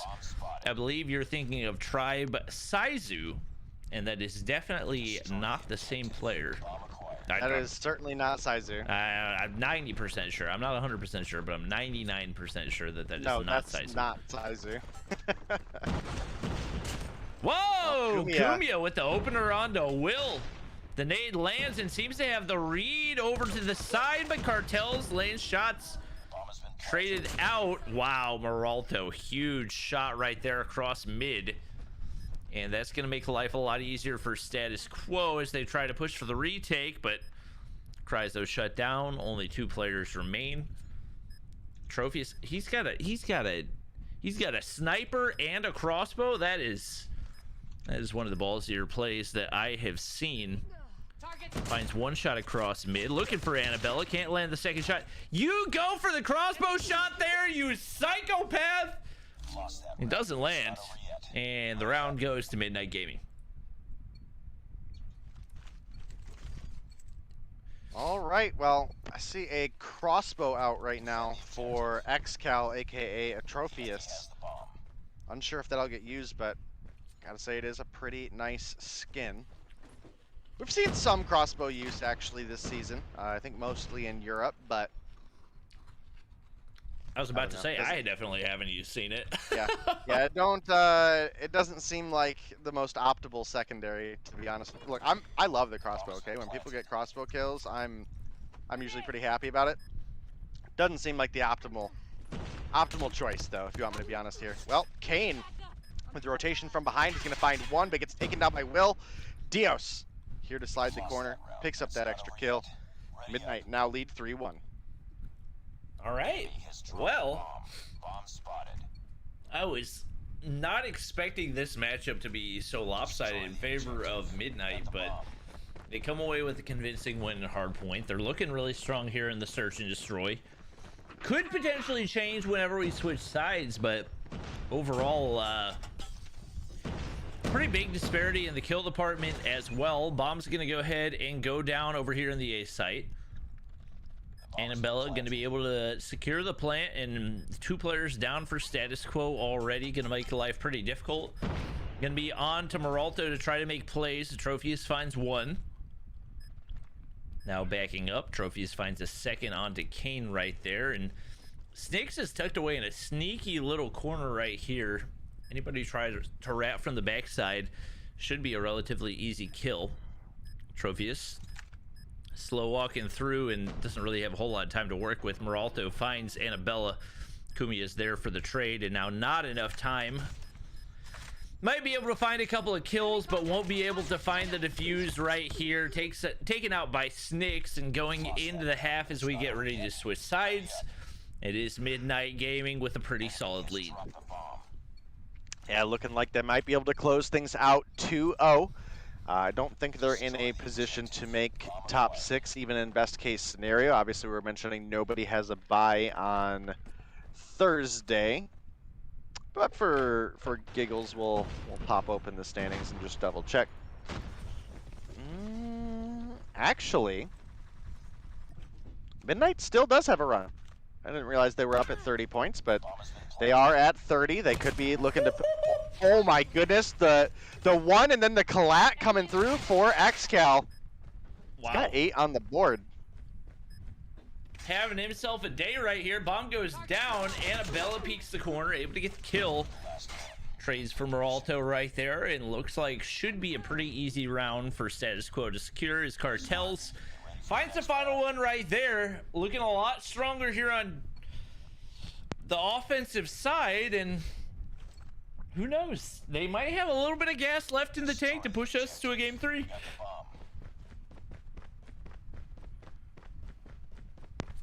All right, so it might be a little bit of a stretch, but hear me out here. If Storm lose to Goofy Goobers 2-0 and Midnight were to beat 11th on Thursday, Midnight could jump up to the number 6 spot. Who does Storm have to lose to? Goofy Goobers. Oh, that's definitely feasible. Enemy in sight. I think it would be very difficult for Midnight to beat 11T. Extra bit of information here. They would have to 2-0 11T because they lose the head-to-head tie with Storm. Yeah, 2-0ing, I just don't see a way that, I mean, 11T has not seemed very confident, especially in the second half of the season. But to have to 2-0 them, even an unconfident, did I see a no scope? I thought it was a no scope. I couldn't tell whether or not I was lagging. Yeah, it was a pretty lucky shot, but Atrophius left alone in a 1v3, gonna walk right into Kumia, takes him down. Match point for the side of Midnight, who might be looking to pick themselves up 20 points. That would bump them up to 50 in the standings. Now again, it's a little bit of a stretch, but if they beat 11T, there is a chance they could snag a playoff spot still. They'll only be 15 points behind Storm at that point, so we'll have to see how Thursday goes, and we'll have to see how the rest of this game goes. Just match point doesn't mean it's over. Meralto takes a couple shots, but will survive there. We'll keep things at a 5v5, and it's actually Kryzo coming through with a first blood, and now you can see Atrophius, aka Xcal, 9 kills on board, bomb in hand, is pushing up. Gonna get that plant, and this is a big opportunity for the side of Status Quo. Meralto taking down to Benji, definitely adding to a little bit of fuel to that fire. If Meralto gets the information, Snicks doesn't get the kill right there, so that should make it that much easier for Status Quo to close this one out. Kane's gonna find Atrophius, however.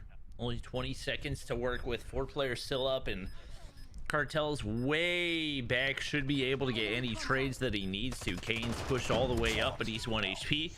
He's gonna drop off. Snakes versus Cartels. If Snakes can make something crazy happen, there's an opportunity, but even if he had gotten the kill right there, wouldn't have been enough to take the round. His time was running a little bit too low. Status Quo staying alive and still an opportunity to try to play spoiler for this Midnight Gaming crew. Yeah, if Midnight do drop this search and destroy, then they are out. At best, they could tie Storm, who again has the head-to-head victory over them. So this is an important game for Midnight. If they want to keep their playoff run alive, they've got a 2-0 here. They're obviously on match point, in a good position to potentially do so. The bomb has been Bomb is planted. Still a 5v5. Enemy down. Oh, Dios should die for that. Atrophius. Oh my god. Oh man, Atrophius there for the big kills multiple times there. Kane there for the trade, but once again the clock is ticking and 4 Status Quo players remain. Midnight Gaming having a tough time on the defensive side. Kryzo there for the trade. It's going to be Annabella all alone. 13 seconds remain, and that's not enough time to find 3 kills and a defuse. Will just hops down to the backside. Not looking to take any type of unnecessary risk. He gets the kill anyway. And a lot of these offensive rounds going in for Status Quo right here. Kills starting to rise as well. Atrophius with 11, Meralto with 8. They have a very real chance of taking the search and destroy right here, but you gotta keep in mind, once we get to the flip, they're gonna go back to the defensive side, which both teams have really struggled on so far, and it's gonna make it that much more difficult for them to close it out. But right now, things looking pretty solid for them as they go with the passive approach once again. Well, first blood is going to go over to Kryzo. Will gets hit markered, but will survive. Is going to give the 5 versus 4 advantage over to the side of Status Quo, and Kumia might lose the dome here. Going to get dropped by Cartels. Atrophius picks up Kane. It's now 2 versus 5. I think we're round 11 bound, and Status Quo, again, as you mentioned, looking to play a spoiler if they pick up the win here. Ooh. Oh my goodness.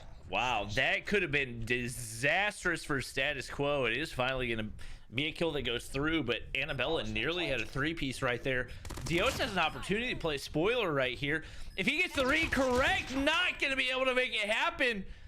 Seemed like he had the angle onto Will, but couldn't get the kill.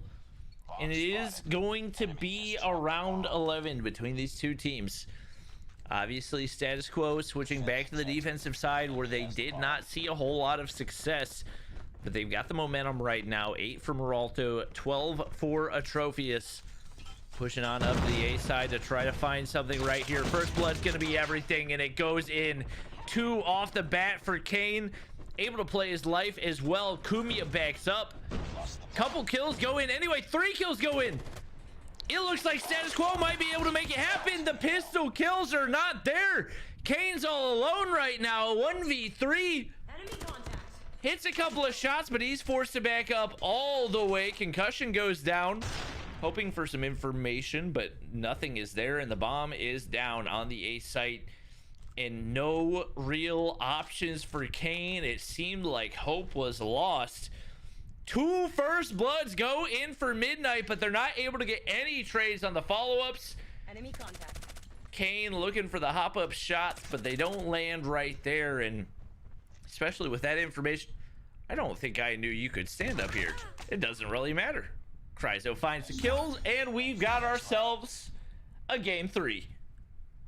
All right, guys, we're game 3 bound, and unfortunately for Midnight Gaming, I do believe that does put an end to their potential playoff run. So that will keep things in a battle, honestly, between just 11T and Storm right now. I do believe... Let's see, Storm has a bye tonight. 11T already played and didn't get points. So our top 5 are all safe. Yo Mama, Seminole, Zygnus, Goofy Goobers, and Explicit in that order for your top 5. So honestly, right now, the biggest fight is between Storm and 11T. And as we mentioned, Storm have to play Goofy Goobers on Thursday. 11T have to play Midnight Gaming. So 11T, after their loss against Seminole today, probably sitting back right now and researching their upcoming opponents. And well, that was a hell of a search, honestly. You've got let's see, +2 neutral, +2 +2, 4 more kills for the side of Status Quo in that matchup. So Wow. Yep. That was a huge performance for Atrophius. I know he is Day's favorite player in all of Mobile Mayhem. Good to see him coming through big right there. We got a game 3 on our hands. It is going to be Raid Domination. I mean, like I said, overall, love the map rotation for this, and I feel like there are 0 L's to be taken. I have personally grown to love Takeoff Hardpoint, regardless of how much I used to think it was odd that they even included it in the map rotation in the first place. It does look like our players are getting ready to ready up. So we should be pretty good to go here for game number 3 before we hop into the final match of the night. And that means Midnight can no longer make it into the playoffs, correct? correct. Oof, that's rough. Yep. Best case scenario again would have been if Storm get 2-0'd by Goofy Goobers, they would stay at 65. If Midnight win this best of 3, if they come into the Dom and win, that would mean the best that they could place is 65, but during their match against Storm, they did lose. So Storm has that head-to-head. As far as I know the ruling, that should be Midnight out of a playoff run. All right. Well, it was looking good for them, but the clutch from Status Quo in that search was pretty solid. It was what, 5-2? Yeah, I honestly, I wasn't surprised that they were able to win. What was the offense that they were winning on? Mm-hmm. Yeah, it was the offense they were winning on, but I kind of figured whenever they went back to defense, it would be an easy clutch for Midnight. But the big plays right there, even they were down like 5-3 or something, and it was 4 straight kills that came through for Status Quo. Big time clutch plays right there, and you got to give them big time credit for their performance here, and especially as a team that doesn't really have a ton on the line. They came into Mobile Mayhem late. They don't have a shot at making it into the playoffs. For them to play at that level with not a whole lot on the line, pretty impressive. We do have all of our players ready up. We are good to go, hopping into game 3. All right, well, if you see Moralto in chat, they were pushing P, pushing some of that positivity. Is that what P stands for? According to Tim Tapman. Oh, okay. I didn't know. I see that meme Let me rephrase, everywhere, but according- I legitimately have no idea what P actually is. But According to Tim the Tap and chat, I should say, because he was Okay. totally stumped too, okay, and they told him pushing positivity. okay. So You know what? If Tim's chat says that it's it, then I believe it. bro, come on now. Are you gonna believe Trovo chat, or are you gonna believe 50,000 viewers in YouTube?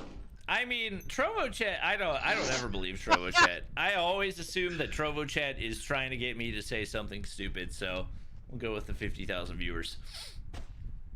You know, I probably should have just looked it up at this point. Oh, okay. Well, so much for that lobby. RIP.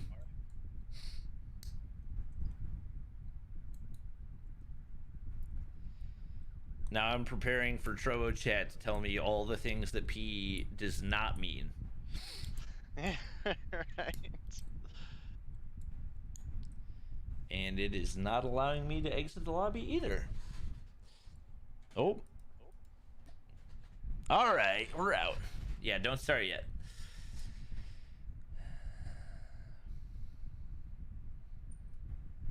Oh, paper, not positivity?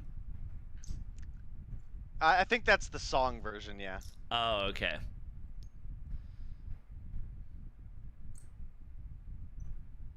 Sav says ban Day from social media. I'm good to go. I don't know if you're good yet, Day. Ban me from I'm ready to go.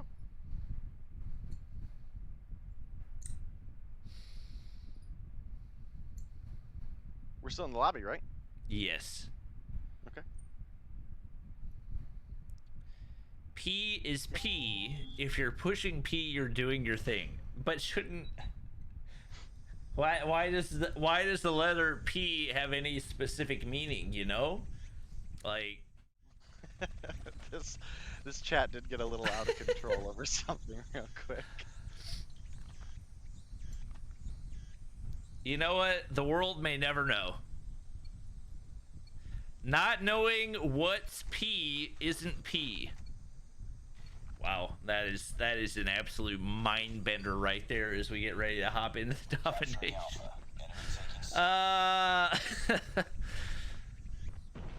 Obviously, top laundry control going to be crucial right here. Meralto pulling out the kilo. And teammates there for the trades. Will finds 2, Cryzo finds 1. Annabella there for the trade. B gets cleared off, 1 player on the back side. A lot of progress here for status quo. Kane going to get pushed back, taken out. Kumia trying to get the clear off, but it's already going to be status quo control over on B. There's a lot of players for Midnight Gaming in the surrounding area, so it looks like they're going to be able to get control back for themselves, stacking the point. And pushed up into some solid spots. Kumia's got an opportunity to find a couple kills right there, but the double chow going to shut things down, and now an opportunity once again for status quo. We're capturing Bravo. P means persistence. Oh! P means persistence, yo chat. The new meme is alive. Let's go. Yeah! Unbanned persistence in comp. Let's I am go. definitely Meatballs not pushing P. everywhere. I am never pushing P. P. I'm not gonna. Persistence is just for better players, okay, Bobby? True. True. Fair. True. Alright, well, Midnight do hang on to the B. We had some good progress coming through for Status Quo, and Status Quo have the A side, which tends to be the favored side here on this map. That laundry control is a pretty strong position to be in, but Meralto gets pushed by Snicks, can't break that rotation mid, and pretty much all of Midnight are just hold B to win, and well, that's exactly what they're doing, and now might even be getting ready to clear off some of that progress that Status Quo once upon a time had. There we go, all gone. Meralto is going to get his vengeance mid onto Snicks. Dio's pushing in, might run right into a flash here. Finds 1 before he dies. Has there been a gameplay change why teams actually want C? In the past, it was always A. I don't really know. I don't see any advantage to having C. It's so unusual to me. I just feel like it makes so much more sense to have top laundry control because you have so much more of an angle and a height advantage than you do from red. But Hear I me don't out. know. The Lambo's on Red Room's side, so theoretically, you have cover if you're on A side. Yeah. When you're going for B, right? That would make sense? Uh-huh. Okay. So I'm not crazy in thinking they should not be trying to C-flip here. No, 100%. It literally does not make any sense to me, but they probably know something that I don't. I just can't think of what it could possibly be. All right, or maybe, chat, let maybe us it know. was maybe it was just a distraction, and that was going to provide for the easy B cap that they find right there as they go ahead and give up A. All right, chat, let us know right now. C or A for Raid Dom. You have an opportunity to redeem yourselves, and well, hopefully in the second half we'll get to see potentially Status Quo have an opportunity to redeem themselves because kind of getting snowballed out right now. We're getting ready to cross the 100-point mark for the side of Midnight, and man, we're going into this second half pretty close to triple cap territory. And on top of that, one of the things we've obviously had a lot of talk about this season, Bobby, is the time.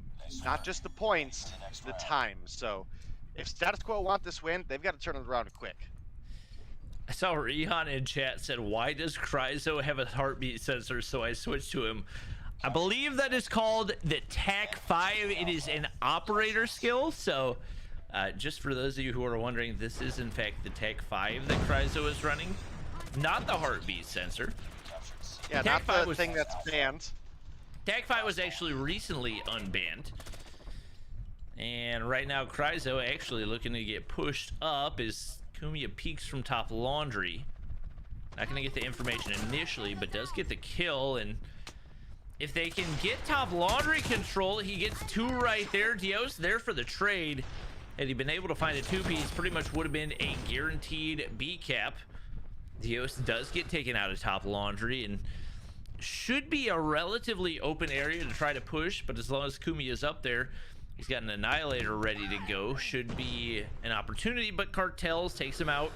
And now some of that B control going into play for Status Quo. All right, well, the B cap looking to come through right now for the side of Midnight. They get it quick. That's going to be an A-B for them. This is, again, I think the side that you would want to be holding. And, well, I think they're going to show us right now. Meralto was looking to beam Annabella off the heady there. Couldn't quite find the bullets to connect, but the Annihilator will. Can they do enough? Let's see, we've got, what, 75 points to go. I mean, we're real close to triple cap territory, and that's before you even factor in the time to make the comeback happen. So right now, it's looking like Midnight pick up the 2-1 victory, unless if Status Quo can pull something, pull a giant rabbit out of the hat right now. Yeah, I think at this point they would need a triple cap and they would need to hold it for a long time just because of the time factor. Right now, Status Quo just not in a position. They do find 3 right there, 2 of those going to Meralto. But he's going to get taken out, and once again, they just don't have map control, and for the most part, whoever has top laundry is going to have that best possible control over B. You see players pushing up once again, but Dios going to be able to find another, even though he got knocked off of his streak. Still able to find those kills, and Status Quo just, they've got nothing going right now. They got players in every direction possible. Not winning the majority of their gunfights, and Cartels taking off at the B point right there. That should be enough to seal the deal. As Midnight Gaming, despite their struggles this season, coming through with a solid performance. Should they have been able to win the Search and Destroy? Absolutely. What did they have? A 5-2 advantage at one point and weren't able to close it out, but they do get the overall match win, which is a W, or at least should be considered a W for them. And they're going to be able to take the domination map here, barring, I think even if we see a triple cap come in for Status Quo, I'm not sure it's going to be enough.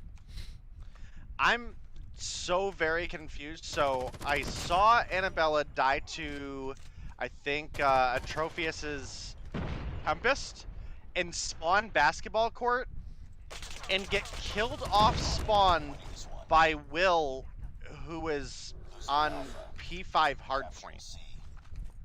And I just don't understand how. You know what? It's COD Mobile spawns, you know? But I mean, he was P5 and she was basketball court. And she spawned taking damage. I'm just lost. My goodness. It's the way of the road. Hopefully, I mean, I told them that they need to make a separate competitive hardpoint, or I guess that's just, this isn't even hardpoint. This is Domination spawn, so tough to even say at this point. Pretty convincing win for Midnight, as I'm not sure they gave up B control for the entirety of that game. They do take the match win, but not going to be able to finish top 6 to move into the playoffs. We do have one more matchup tonight, though, and it's definitely going to be a good one. We'll take a look at the standings, or a look at the results before we take a look at our final match of the night. Kane comes through big for Midnight. 29 kills. Top frag by a pretty significant margin, 29-17. Didn't have much interest in playing the objective, but did what his team needed him to do. And once again, across the board, fairly consistent for Midnight Gaming, as they do have a solid finish out of tonight.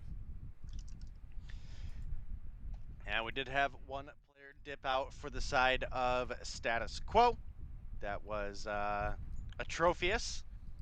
And so I don't really know what he pulled there together at the end, but if you look, I mentioned it before, Midnight just have more fragging power than the side of Status Quo, and I think that really showed here as Kane comes through with 29-17 on the board, Dio 17-15, Snicks came through with 20-17, Kumia, the only player negative on the team, and it was only -2 at 13-15, and Annabella, 14-12. And when you have 4 players going positive, including Kane, who was 29-17, pretty easy to tell why they were able to maintain their spawns and maintain control over that B. So definitely had a good performance out of Midnight, who'll pick themselves up 15 points. Status Quo, they don't go home empty-handed. They'll pick up 5.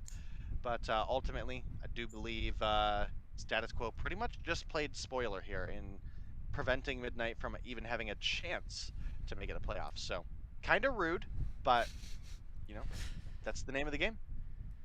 Yeah, you got to play for the win, you know? And that's what they did.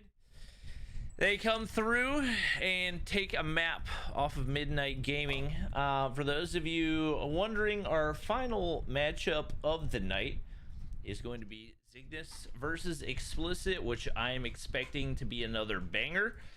Both of these teams currently sitting top 5 right now, and if I'm not mistaken, they're 25 points apart. I was mistaken. I was thinking they were tied with the exact same score. It is actually Cygnus up 25 on Explicit, but I mean, if Explicit gets the 2-0 right here, that puts all top 4 teams within 25 points of each other, which is pretty significant. That means anyone between Explicit, Goofy Goober, Cygnus, and Seminole could end up in one of those top 2 spots, which means they get a bye in the first round of the playoffs. So definitely nothing to scoff at right there, and definitely a lot on the line going into this matchup.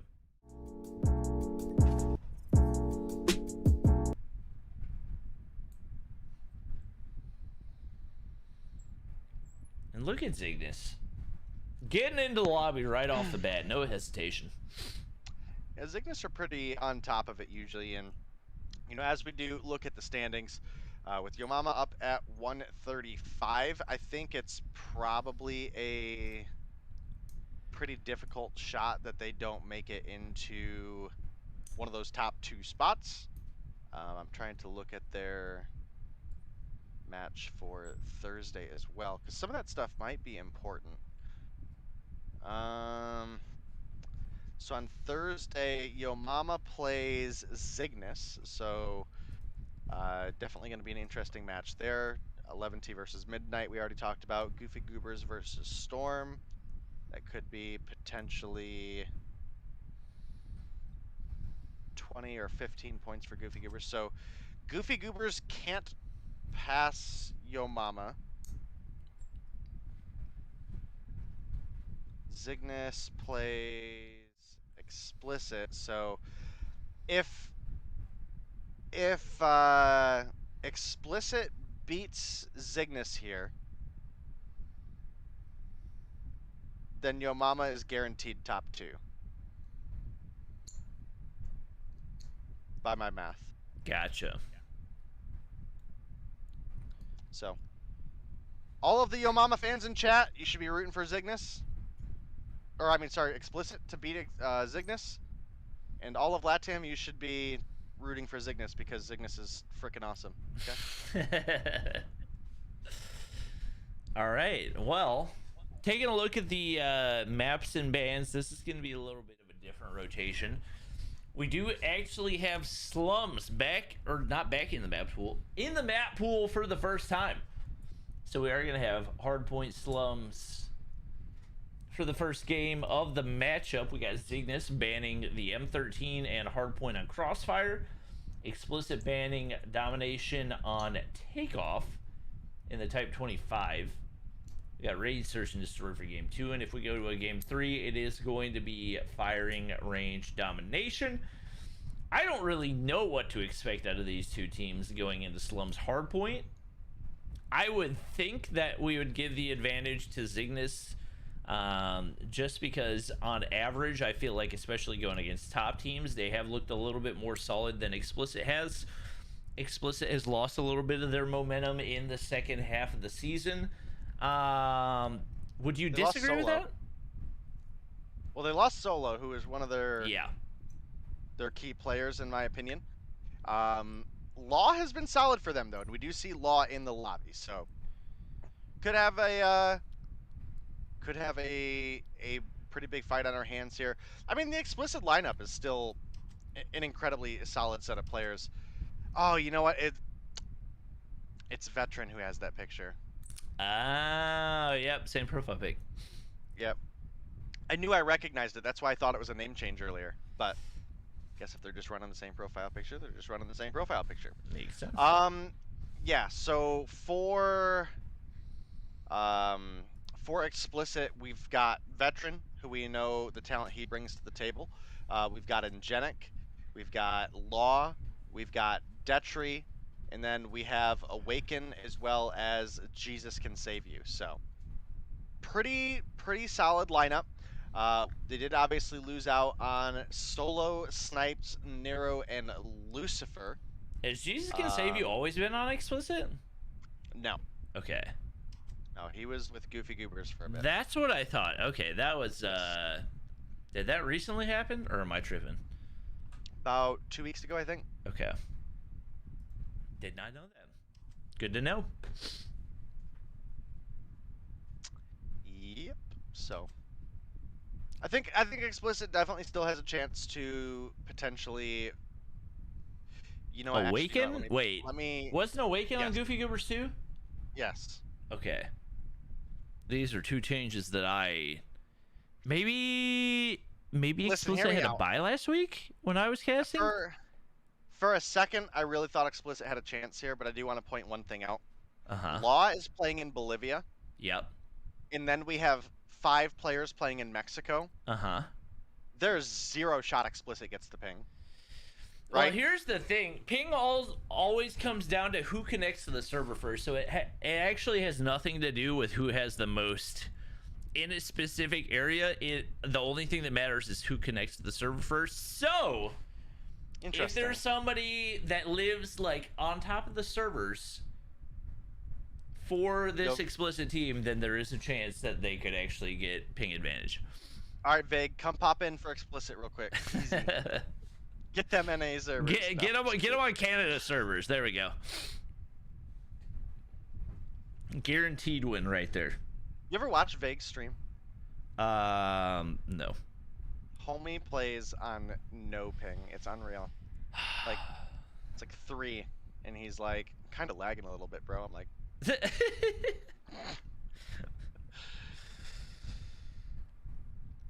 oh dear, the Hornets are down by 1 point. There's a minute 30 left. Come on, Hornets! Everyone type "Go Hornets" in chat, please. They need your mojo more than anything else. All right, just waiting for our players to ready up, and we'll be good to go. Once again, first time casting Hardpoint on Slumps, so. Okay, cool. You tripped me out for a second because I was like, it has definitely not been a minute since I said that. How does somebody know? But you are listening in VC, so that makes sense.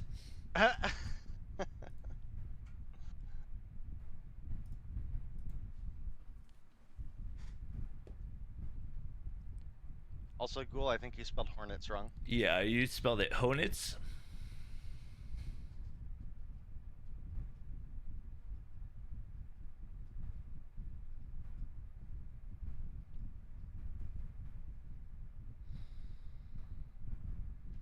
Jesus in Awaken got dropped. Yo, Rihan, welcome to the club, homie. What other player would they have gotten dropped for? Obviously Solo, but who else? Solo and Jingo and Parrish. Oh, Parrish. That makes sense. Okay. I mean, that sucks, but big pickup for Explicit. So especially with the loss of Solo, two very solid players. And Tatio coming through with the 300 Raiders. Tatio goated, bro. Hey, quit typing "Go Timberwolves." Somebody ban that guy. Oh dear, we're down 1 with 26 seconds left.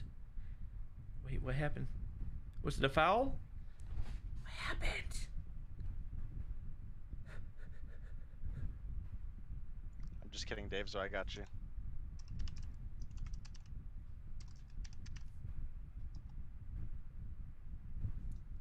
ESPN, give me information!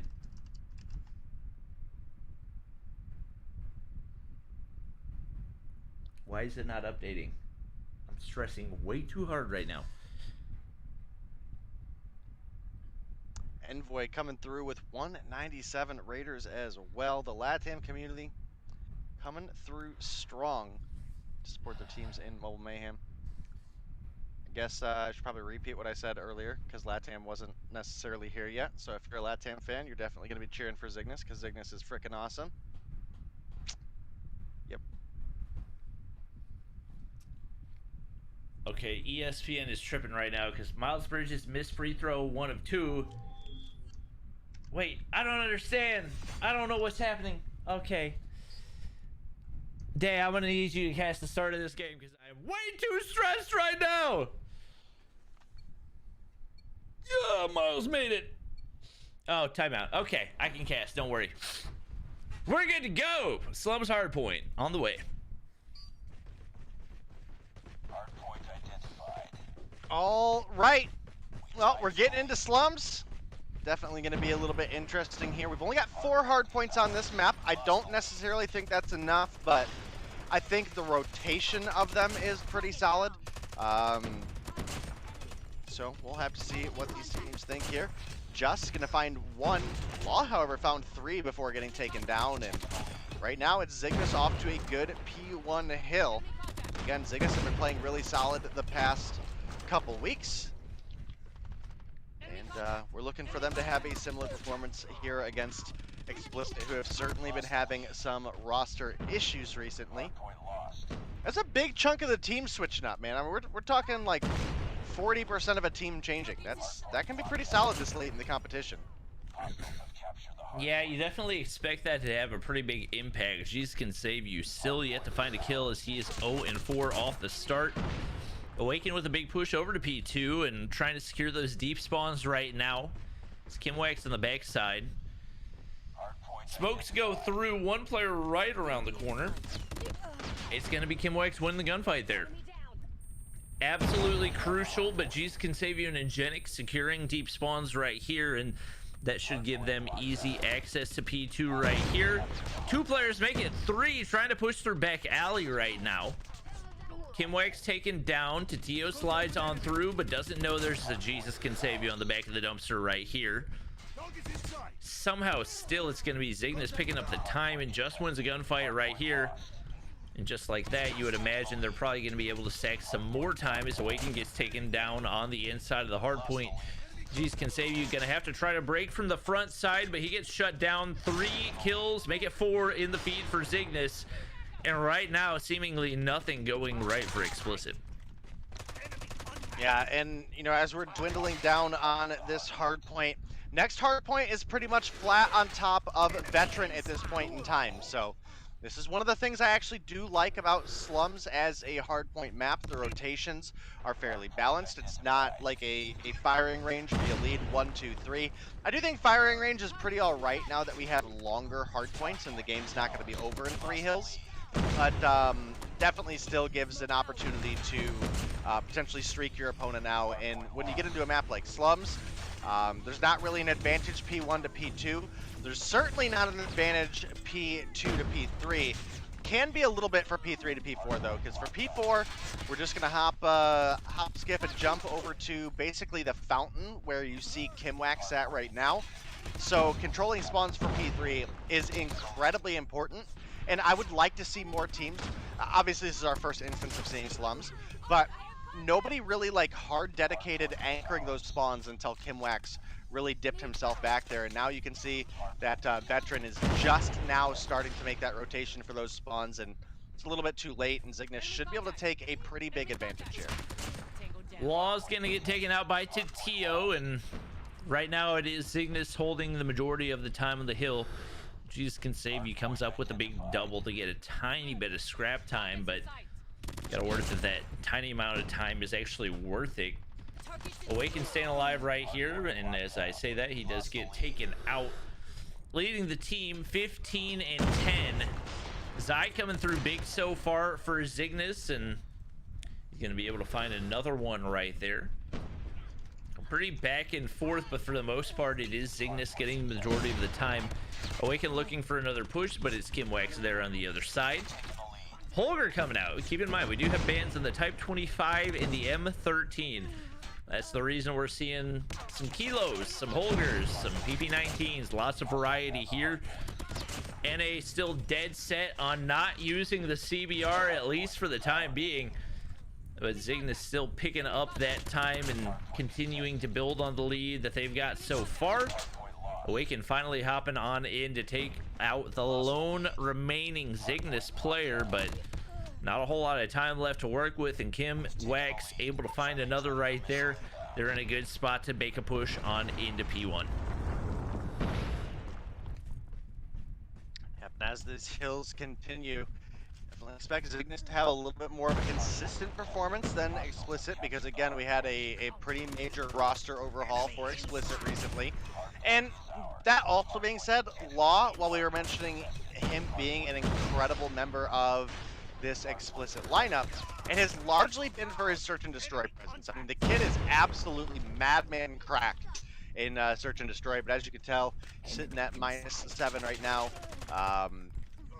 0.66 KD, so not having the greatest performance, but I mean, yo, and Genic is struggling hard right now. 8 and 20.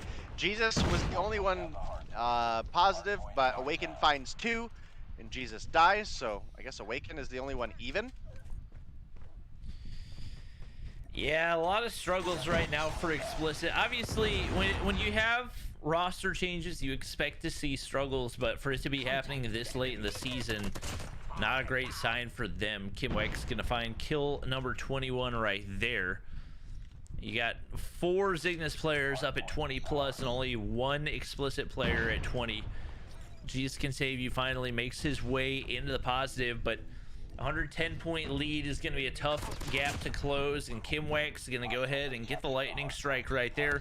Only a point or 2 away from the cluster strike as well. Looks like more than likely going to be able to secure it right here unless one of these Explicit players can find a flank. Law pushing on in. He's actually switched things up. decided he's going to go ahead and pull out the lightning strike. Or pull out the CBR. Lightning strike goes in. Yeah, I'm sorry. just pull out the lightning strike. Easy. I saw the lightning strike up in the corner for Kimwax, and that was all my brain could think of. He's going to get the cluster strike at his disposal as well. I think it's actually Law pulling out the SKS right there, but not going to be able to win the gunfight. Time and time again, Zygnus coming out on top.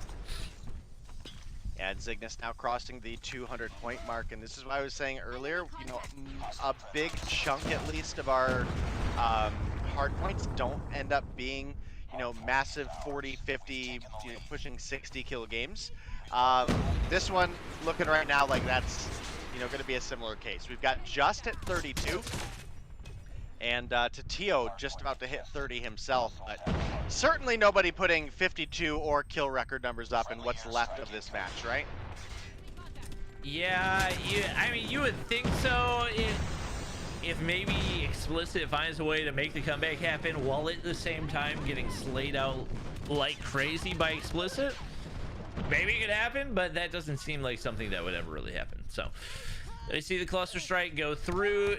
Despite the cluster strike for Zygnus, it's Explicit back on the hill.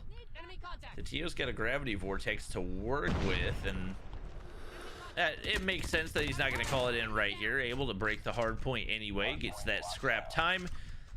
And right now, if you're Explicit, you can't afford to give up any scrap time. Veteran taken out right there. I mean, every single gunfight that I'm watching, it seems like Zygnus is having the edge right here as they're up 140 points right now. Tatio trying to make his way across, putting out that extra damage right there, and Genix stays alive. Law somehow doesn't. How did neither Law or Tatio see each other? Maybe my spectator client is bugged, but it seemed like those two 100% should have spotted each other and both stay alive for a little bit longer than was probably necessary. Seems like only a matter of time before Zygnus closes this one out. And Genix sucked into the gravity vortex. So is Tatio. Law dropped right there, and Explicit breaks the hard point, but with only 5 points they can afford to give up, it just doesn't seem like a realistic possibility. No, it definitely doesn't. I mean, it's too close at this point. There's no shot with the way your gunfights have been going that you all of a sudden turn it around and just full hold objective after objective while also not giving initial or late trickle time over to your opponents. You know, we're going into a P1. This is an incredibly difficult one to hold just because you're in kind of a situation where you can use the center well piece here or statue piece as, you know, some moving head glitch area, but you have obviously such a possibility of your opponents climbing up on the opposite side. Now they've got the high ground over you. You lose your advantage of the head glitch, and 2 points to go now for the side of Zygnus. And well, there's the break. Law puts his body on, but immediately gets taken down by Tatio, who puts 40 on the board to round things out. I think I saw Envoy with 42. It was one other player, but the game ended, so it cut it off for me. We'll see here in a moment, but definitely a convincing win coming over to the side of Zygnus. And now it's up to Explicit to potentially push us into a game 3 by winning a search against Zygnus. Yo, that's going to be hard. It was Zai with 40. Phew. Not Envoy. There were about 25 seconds there where I was like, Zygnus! Just end the game! They're sitting at 248 for what, a solid 25 seconds. They finally get the push on in. They're at 40, 40, 38, 34, 29. Top frag for Explicit. I'll make it quick 31. for you. It's a 50 kill advantage for the side of Zygnus. Oh my, that's rough. If you look at the likes of Veteran and Awaken being at 23 and 28, I mean, that's basically 2 extra players worth of kills that Zygnus had. So that's a convincing performance for sure. Yep, and especially with the addition of Zai making Zygnus look that much stronger in Search and Destroy, you gotta think they've got a good chance right here. That being said, G's can save you. A solid sniper pickup. We do have the sniper presence of Law as well. That's been the main one that has been there for Explicit so far this season. So we will keep an eye on him. But as we do get ready to hop into what could be the final matchup, it is going to be Raid, Search, and Destroy. Lots of long angles, lots of opportunities for Sniper to make a big impact. And obviously that kind of hidden factor of Law being incredibly good at Search and Destroy could be a factor as well. So hopefully when we get into the next one, you'll obviously be looking at the likes of Jesus Saves sniping. Law quite often snipes in Search and Destroy as well and has been putting up big numbers. I think we saw him put up 17 last week in a search. That I think they lost. I'll have to double check my notes on that one, but definitely a team that has potential in Search and Destroy. And you look over at the opposition, and you do obviously have the one main sniper for the side of Zygnus and Zai. Once in a while, we see Tatio pick up. In the past, it was the Rytech. This season, he's been using the Arctic 50 with, I believe, the 4x sight on it. So definitely some potential to run dual snipers on the side of Zygnus as well. And I feel like Raid is one map where especially they like to run that. So that's something I think at least on the offensive side we typically expect to see out of them. Could potentially run it both ways as well, but once again, big opportunity for Zygnus as we take a look at the standings. Only 20 points back of Yo Mama, so if they get the 2-0 victory, they actually find themselves tied for first place. Right now, Explicit losing momentum pretty quickly, and I don't think there's a scenario where they end up in 6th, but 5th and 6th really have the same implications on both sides of things, so they'd like to be able to make it top 2, but given their current position, the fact that they dropped the first map, seems relatively bleak for them at this point. Yeah, you're absolutely right. So we'll have to see. Obviously, Zygnus looking for a top 2 spot would be the team that could most use the points. If you're in a position like Explicit are in right now, there's not an opportunity for you to come into the top 2 at this point. I mean, shy of making the comeback happen here, they'd have to reverse sweep. And then on top of that, they would have to come into our game next week 2-0 status quo and also have Seminole lose to Shred It, which, I mean, that's just, can we be real here? That's not going to happen. So, hey, anything is possible, you know? You think Seminole really come through after the past couple weeks of their play and lose their number 2 spot that gives them the bye because they throw against Shred It? That does sound like something that Seminole would do. You know what? Fair point. Fair point. Okay. That You sounds got me like there. the most You got Seminole me thing there. I've ever heard of. Who knows? This is not the same Seminole roster that we've seen over the past few seasons, so they may not make the same mistake, but we do have all our players Bowler ready and Marsh here on the team. That's exactly. That's my main thought. Yeah. They typically take things pretty seriously, and I think they've whipped Vague and Jez and Slothy into shape a little bit. So I also think Vague, Slothy, and Jez, turning 18 is a big factor. They're looking forward to this year actually being a year that they can compete in the official tournaments. So I think that's been a big factor as well. So. All right. Well, we got all of our players readied up, so we should be good for game number 2 and what could potentially be our final game of the night. What time is it? 10:49. We might finish by 11 o'clock. Poggers. All right, you guys heard it. Bobby cheering for a 6-0 Zygnus win. That's the only way we're going to be done in 10 minutes, bro. Each one of these rounds is 2 minutes long. Anything is possible! We'll see. I think Storm might have the fastest search and destroy round I've ever seen. Not in a event, I think it was in a scrim, but pretty sure I watched them have like a 11-second. Was it the one where the no, I think that was the 4 EU grenade one. kills. Yeah, nade kills. Yeah. I saw that one. Yeah. I couldn't remember who that was. That was on Twitter, right? Yeah, Chig sent it to us and said there was going to be a That's right. repeat, and then they lost. Yes. All right. Well, now it's on to Tio to try to get the 1v3 right here. Finds the opener onto Law. Veterans in the top side. That's an easy kill for him.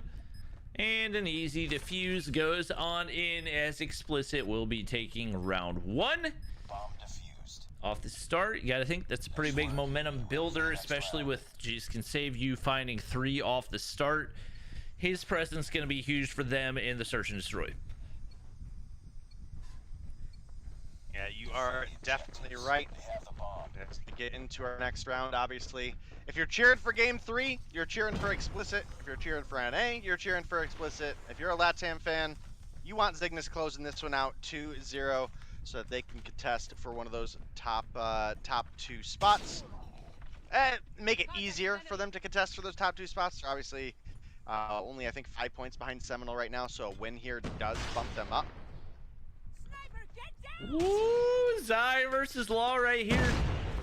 Going toe to toe. Oh, sees the top of the barrel of his gun. Bomb has been planted. Doesn't take the shot though. Bomb goes down. 3 men apiece. Veteran on the back side. Envoy's gonna find Jesus Can Save You, and he's the one that had the 3 openers for Explicit. It's gonna be Law all alone. Has definitely been a monster in search and destroy. But to take down 3 Zygnus players is no easy task, and especially with only 21 seconds remaining, not really going to be feasible. Zai lands the shot as he gets the trade, and Zygnus ties things up 1-1.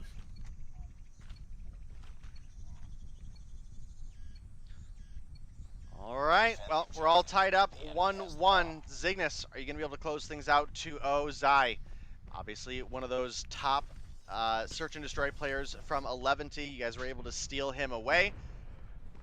Definitely think that adds to their chances of winning here, but Kimwax takes a couple shots. Nobody sees Awaken in the corner.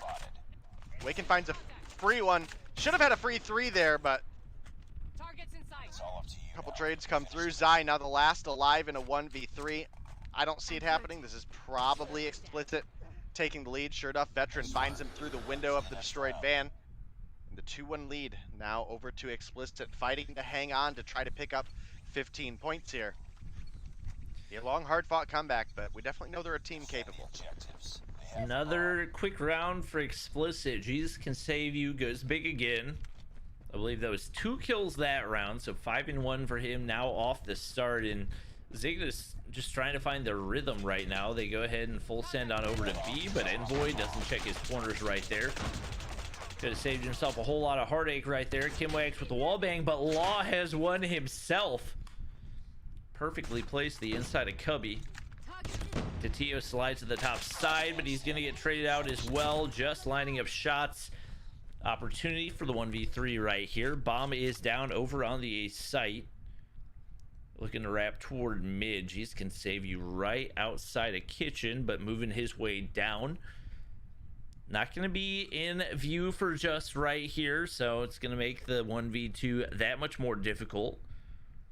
Trying to make his way on over the basketball court right here, obviously. Top side going to be the best vantage point, and if he gets the read, an opportunity, but Awaken is there to shut things down. And off the start, Explicit looking very strong right here as they take the 3-1 lead. bomb spotted. This is a must-have game for Explicit. Again, if they want that game 3, it's got to start here in the search and destroy. They're off to a great start on the defense, but this is going to be the last round for them to defend, and then they're going to have to push into the opposition. Tio opens up with a kill onto Jesus. That's definitely a big pick off the rip. Jesus was leading the lobby in kills with 5. You can see Kimwax looking to peek the corner there, but oh, it was Awaken from Money Room. I was so confused. The camera angle snapped to Law in the back of spawn. I'm like, dude, there's no way he got wallbanged from there. Oh, man. Enemy in sight. Awaken's playing some cheeky angles right now. Has an opportunity for the 2-piece, but Zai able to shut him down right there. Tio now making his way up through pool. Veteran Law left to clutch up. Veteran content to play spawn. Same for Law. Sniper in play as the bomb starts to make its way, and still no information for them. You would think Envoy probably going to push up once they get a sniper in place to be able to protect from top basketball. Law backs up once again, especially with the TO in place. Now's the time for Envoy to go for the plant. He's going to be able to do that right here, and the pressure on for Veteran and Law to clutch up. Envoy taked away into this side corner, and the TO waiting for the push down the stairs. Law and Veteran actually looking to wrap through kitchen right here. Zai's very content to play things slow in the inside of the cabana. Right now, not a whole lot of time for these guys to work with. Had a wall bang landed right there, maybe something, but it's all on to Law to clutch, and getting shot in the back, that's going to be an easy kill for Envoy. Another round goes through for Cygnus. Well, we are going to switch sides. Explicit, they do have the 1 round advantage, but they now have to push into the defense of Cygnus, which is obviously not an easy feat. I just see Law with a KRM. I did. Law rocking a KRM Renetti class here. What this in is the a world? weird angle to try to push with the shotgun. Someone else able to pick up 1, but he slides to the corner there. Does find 1 onto Envoy. It's a 2-for-1 trade in favor of, well, make it a 2-for-2 if Tito is finding heads. Oh, the KRM does pick up 1 more, but Zai comes through with the pistol whip. It's now a 2v2. Well, make it a 1v2 as Jesus Saves is planting the bomb. Awaken drops. Stuck his neck out a little bit too far there. Bomb play comes through. I think it's actually on our side. So Jesus Saves actually has a real opportunity to possibly defend here, especially sniping from mid stairs. Ooh, he's got the timing. Oh no! Pain and suffering for Jesus Save. Yeah, just there's not a whole lot you can do against a landed sniper shot right there. Cygnus coming up big in back-to-back rounds, and even as we do switch to them being on the defensive side, they seem confident right here. Jesus Can Save You going to be the sole player to push over toward the B site, trying to get information. Kimwex playing the heady. The TO's going to drop off the start. Another one going to be taken out. Jesus Can Save You the information and stays alive, so he goes away untraded, and it looks like he's starting to find his rhythm. Right now, only 2 players remain for Cygnus. This is a smart call. This is such a smart call to just... They know B is clear at this point. Jesus just wiped it out. And gonna go ahead and get the free bomb plant here. That's gonna force Cygnus to rotate over. Now, obviously, Explicit didn't have all of the information of where the 2 players were. But they definitely had shots over the head glitch of the bomb. So they knew B was a safe rotation. They get that plant. Then they can now play the 4v2 with time in their favor. And this is probably Cygnus dropping with the angles that Explicit have covered right now. Yeah, this is going to be really tough for Envoy. 1 tucked away in the corner. Gets the information. Oh, the jiggle peek is clean. He finds 1. Jesus has got to find the sniper right here to make things easy for his team. Taking shots from top statue, and Envoy just not in a position to challenge right here. Even if he can find 1, does not have the time to go for the defuse. Jesus Can Save. Finds it right there, and despite the struggle so far for Explicit, they've come up big when they needed to. Jesus Can Save leading the way, 8-3. And right now, they're in a really good spot if they can maintain this momentum.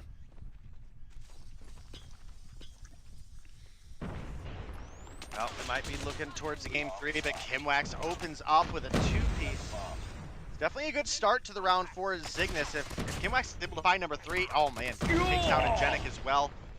Finally gets sniped and taken down by Jesus, who has 9 on board, but it's a 2v4. Law taking quite a bit of damage there, but it's pushed all the way back into spawn. Zai slides the corner, Renetti in hand. Now Law left alone, bombs down. Cygnus know it. No dice. Law clutches this one, right? I don't like how spread Cygnus are right now. I will say that. Yeah, they know they have bomb down. Anytime you give the opponent an opportunity to continuously take 1v1s, there's a chance for the comeback to happen, right? So, yeah. well, just gonna clean it up, but I mean, that was a 50-50 right there. Just was all the way over at steps. You never know at that point. So, would have liked to see Cygnus play a little bit tighter, but either way, they win the round. They tie things up 4-4. Could maybe use for a little bit more IGLing in that situation, but you know, they're the players and I'm just a bot. So Ingenic is pushed way up right now. He's got an opportunity. Comes through for Kimwax. Yep, that's where is Kimwax at? Okay, over on the B site. The bomb is in the hands of Veteran, but they're down a man right now. And they're being real cheeky right here. They're trying to make their wrap over toward B, which it doesn't seem like Cygnus has the read on. Zai's trying to hit the jump shot right here. Tatio's the only one really guarding that B site. I take that back. They got Kimwax. Nate's gonna go over top, just gonna be able to find Law there. Now a 2-man advantage for Cygnus, but Veteran able to trade for Envoy. Kimwax gonna go ahead and back up right here. Now it's Awaken into place to start to make the play. Here's the shots go across, so he knows there's at least one player watching. Kimwax gonna be able to find Ingenic, and now only 2 players remain. Pressure continues to build. Kimwax gonna be able to find Awaken right there. Now all the pressure onto Veteran. He does have the bomb in hand, so if maybe he can find this kill onto Zai, he can get a plant over onto A, but he's got to move quickly. Might try to bait the Cygnus players into a couple kills right here, but gets the information of Tatio on the head glitch right there, and you got to think his only real option right here is to go for the plant. And with players wrapping from both sides, he just doesn't have a chance. Yeah, it ends up getting taken down. Cygnus now 1 round away from closing things out in a 2-0 victory. I believe that would bump them up into the number 2 spot over Seminole. So definitely some opportunity for Cygnus there. And obviously we're in the last week of competition. Thursday is the last day of the open season. We still have playoffs next week. So those are definitely things to consider. Explicit are at least safe, right? They're Yeah. top 6. There's no shot they drop out. So no matter what happens here, we still see them in playoffs. And even if today's not their day, we could always see them bounce back and have a good performance next week. And those are the games that count. That, as long as you make it into the playoffs, anything is possible. Awaken's gonna be able to find a trade here. Brings it to 4-4. Veteran's gonna find just like that. We got man advantage for Explicit, who's trying to push us to around 11. Smoke's gonna go smokes are not gonna go across. They don't want the smoke. Jesus can save, gonna be able to hit the shot right there. Ingenic finds Tatio. Now Kimwax all alone. He's way back, leaning over toward that B site. That should be a free plant over onto A right here, and now the pressure onto him. If I had to guess, this is probably going to be around 11. That's a really good spot for a nade right there, but maybe the timing not quite right. No damage goes through. Awaken takes him down before the ADS can finish. And just like that, we've got ourselves around 11. All right, Cygnus, are you sending us to bed early tonight? Or are Explicit gonna keep me and Bobby up for another half hour? That's the real question here. That's really what we're fighting for. If the game's gonna be this good, I'm down for a game 3.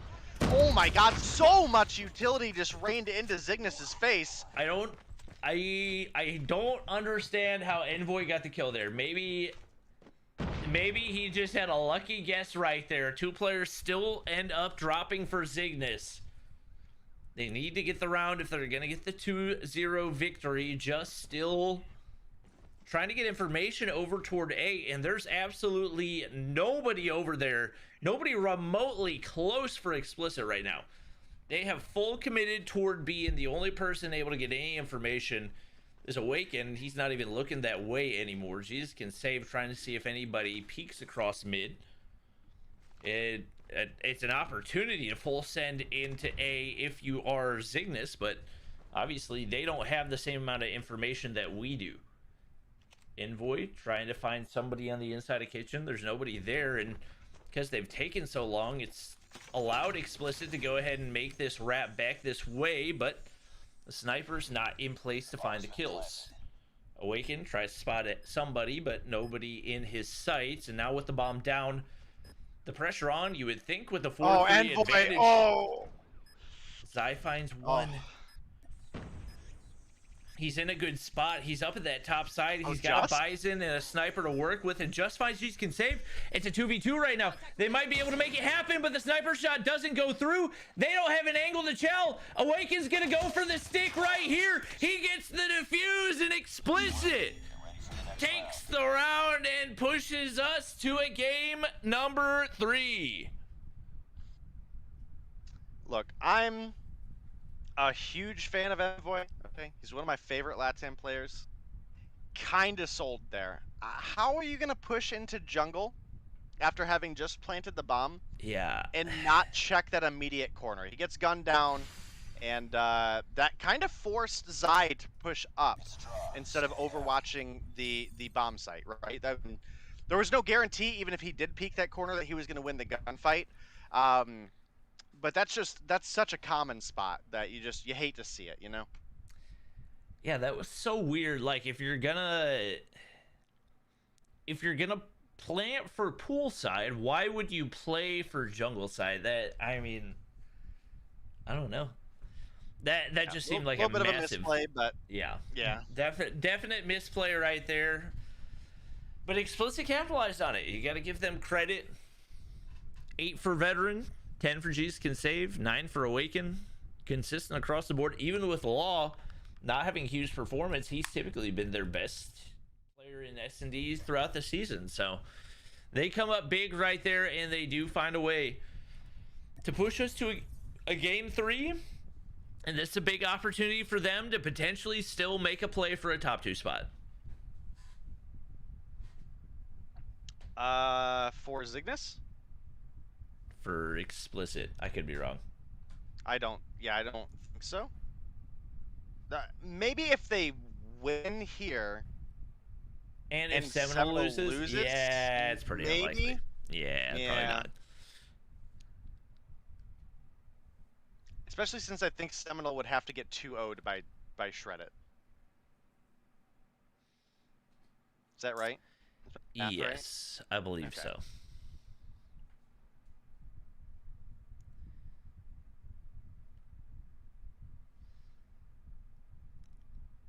All right. Well, Veteran comes through with 8, Awaken with 9, Jesus saves all the way up at 10, and Genic with 7, and Law with 6. Look over the opposition. You had 10 for Just, 10 for Kimwax, 8 for Envoy, 7 for Zai, and 5 for Tio. So honestly, overall, pretty equal distribution of points across the board. So that's at least a good sign for both of these teams, that both teams are performing. Nobody's really struggling behind too much. And now we're gearing up for our game 3, which is going to be a firing range domination. Who's going to come through with their 15 points here? That's the real question we've got. Yes, chat. I know that the Hornets lost. Thank you for keeping me updated. Really glad. You know what? We don't even count this one because we got players injured, and they're not going to come back until after the All-Star break. So at the end of the day, like, doesn't even count. Like, technically it counts, but you know what? It doesn't count, right? It doesn't count. Like, oh man, Mickey Mouse wins, you know? We lost in freaking overtime. We're the worst overtime team in the league. I don't think I've ever seen the Hornets win an overtime game. It's fine. We have injuries. It's fine. We're fine. Too much tilt. Too much tilt. It's a good thing I'm not playing video games right now.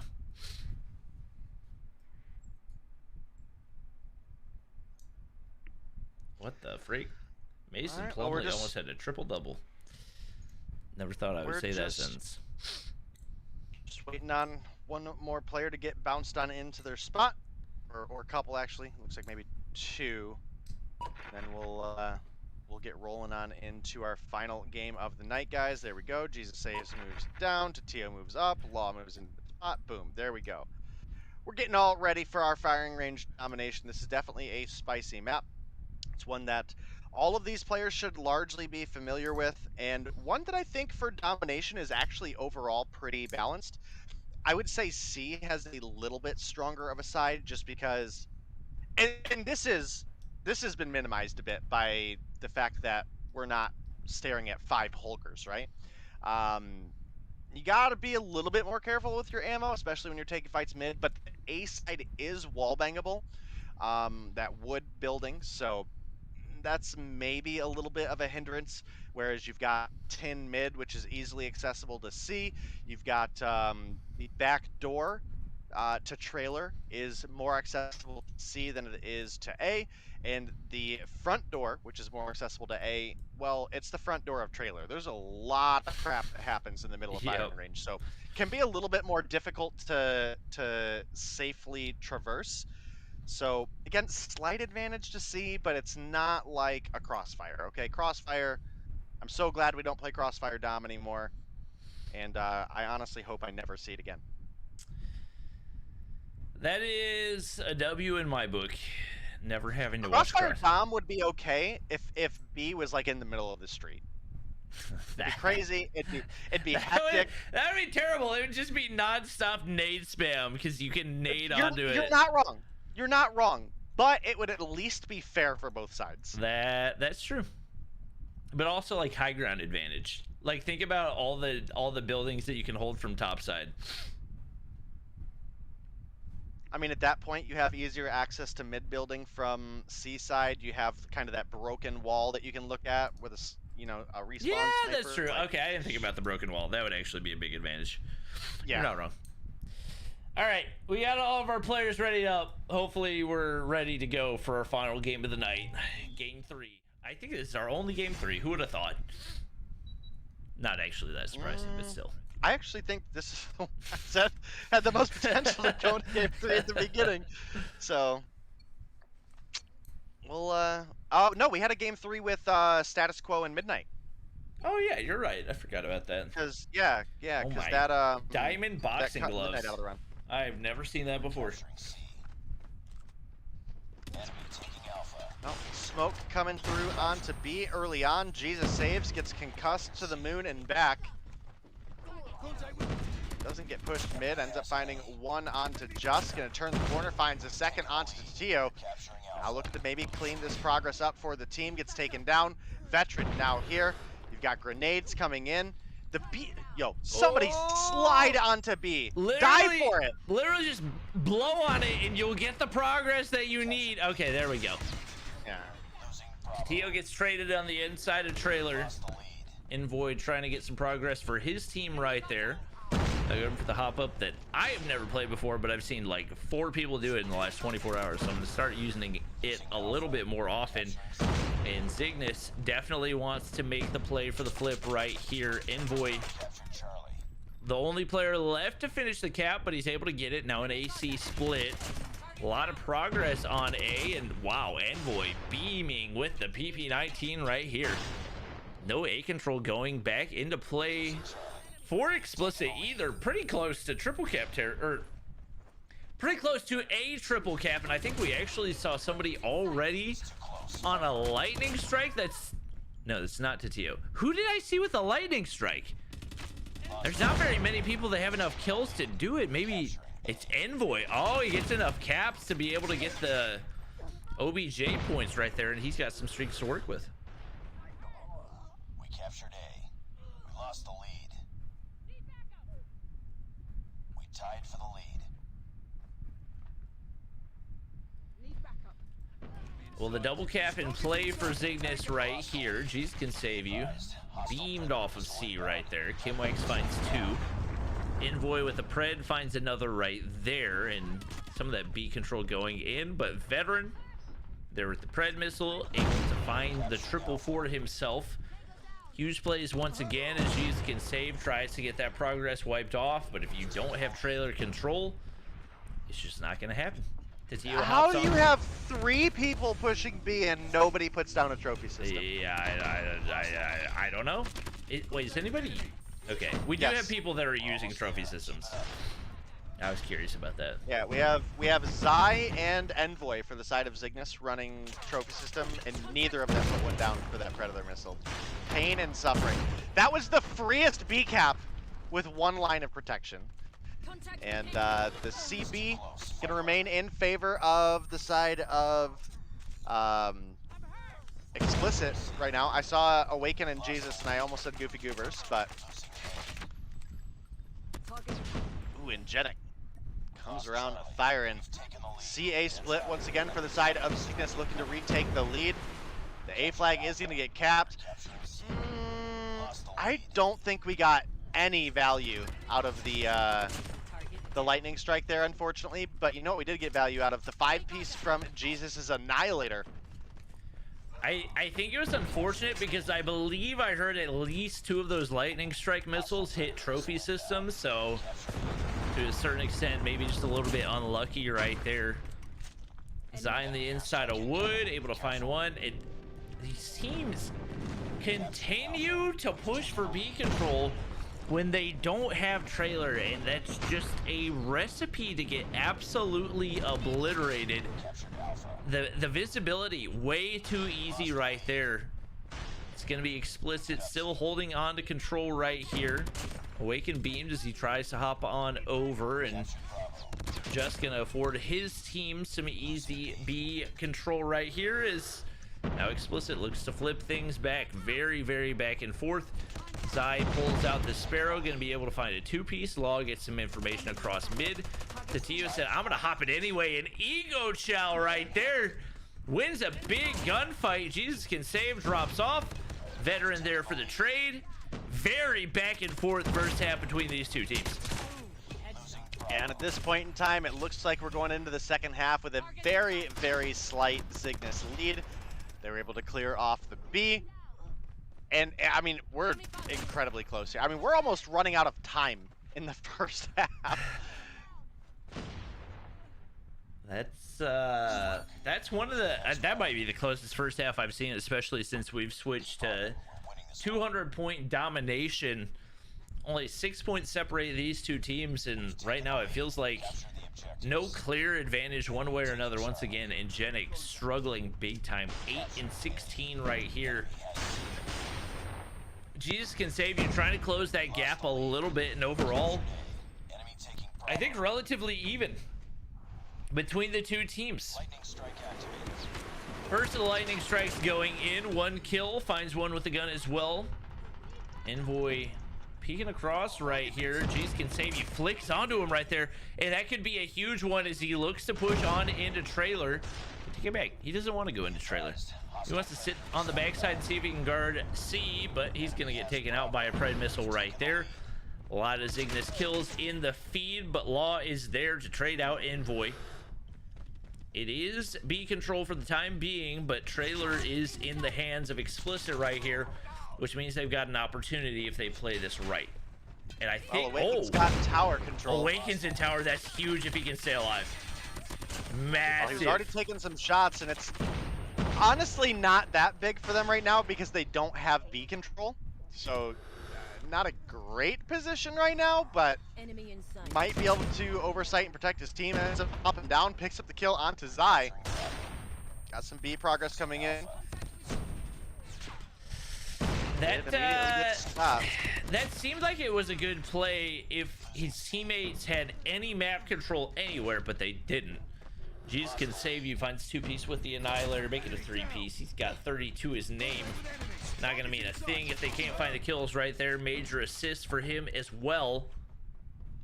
Hops on up to top wood right here, and it's still Cygnus holding the double cap. There's only so much time that you have to work with right now. If you can take tower control, it could be huge, but he gets spotted out by Tatio. And with him getting taken out right there, things starting to look bleak for Explicit. Yeah, pretty much right on board with you there. We're getting really close to triple cap territory, and as we've mentioned before, not only do you got to worry about the score, you've got to worry about the clock in some of these really scrappy dominations. And as back and forth as that first round was, I have a lot of hopes for this one to still end up being close towards the end, but not if Cygnus continue to streak out the way that they have been this second half. Yeah, I think this one's probably just about over. I think I just saw attack 5 come in for Cygnus as well, so. Yeah, we've seen consistent 4s in the feed for Cygnus. Another 3 in the feed for them right there. Maybe a spray through the smoke. We do see the attack 5 going to be able to allow Explicit to actually clear A right there, but pretty sure they're in triple cap territory right now. B. Oh yeah, we're in triple cap territory. Not only are we in triple cap territory, we're at a point where time is going to start to be a factor. Even if they get the B now and hold a little bit of C, there's just not time for them to recover. I mean, they would need a triple cap now, and they got to hold it for basically the rest of the game. Yeah, and with Zai pulling out the Sparrow right here, Pred coming in for just no real options for Explicit. Very well fought in the first half, but too much Cygnus in the second. Just as a lightning strike, a cluster strike. Jesus can save you. A very admirable performance. I believe the only player on his team that's positive, and he's 35 and 22 right now. So just a painful spot to be, outslaying the entire lobby, but just not able to get that help that he needed. And it looks like Cygnus, even with minimal map control right here, probably going to be able to close it out, especially on the back of those streaks from Just. Explicit, no chance of making a push on over to the A site, and they will be able to close things out and more than likely secure one of those top 2 spots. Well, let's see. Cygnus would have picked up 15 there. So that should bump them up to 130, which will give them the number 2 spot over Seminole. And I think right now, with where everybody's at, Cygnus winning does give an opportunity where Yo Mama could fall out of the top 2. But they would have to lose 2-0 on Thursday, because they have the head-to-head against Seminole, who needs 15 points to tie or 20 to overtake. If Yo Mama picks up a single map, that would tie them at 140, assuming Seminole wins 2-0, and that head-to-head would give a little bit of a cushion to Yo Mama, so we'll have to see. What who does Cygnus play on Thursday? Cygnus on Thursday plays Yo Mama. Ooh, that's gonna be spicy. That's gonna be a fun one to watch. Those are currently our top 2 teams, and only 5 points separate the 2. And really an opportunity for Seminole if there does end up being a 2-0 victory between them. So could go a lot of different ways. Definitely are not gonna want to miss out on that action. Once again, it is going to be on Day's channel on both YouTube and Trovo, so make sure you guys are followed / subscribed over there. But that's gonna, I believe, wrap things up for tonight. Any final thoughts, Day? Nope, I'm going to bed. I've worked all day, and then I casted all day, and I got to work in the morning, so I'm getting in bed. Yep, same. I'm supposed to watch Party Garena Masters at 7 a.m. So I'm gonna end stream right now. Thank you guys for watching. Hope you guys enjoyed. If you did, make sure to drop a follow, drop a subscribe. We will be live in less than 8 hours, so make sure to drop a like, and I will see you guys very, very soon. Thank you guys for watching. Thank you to our players for playing, our admins for doing everything, and once again, today for casting along with me. Thursday action will be on his channel. We will see you guys then. Thanks for watching, and we'll see you guys next time.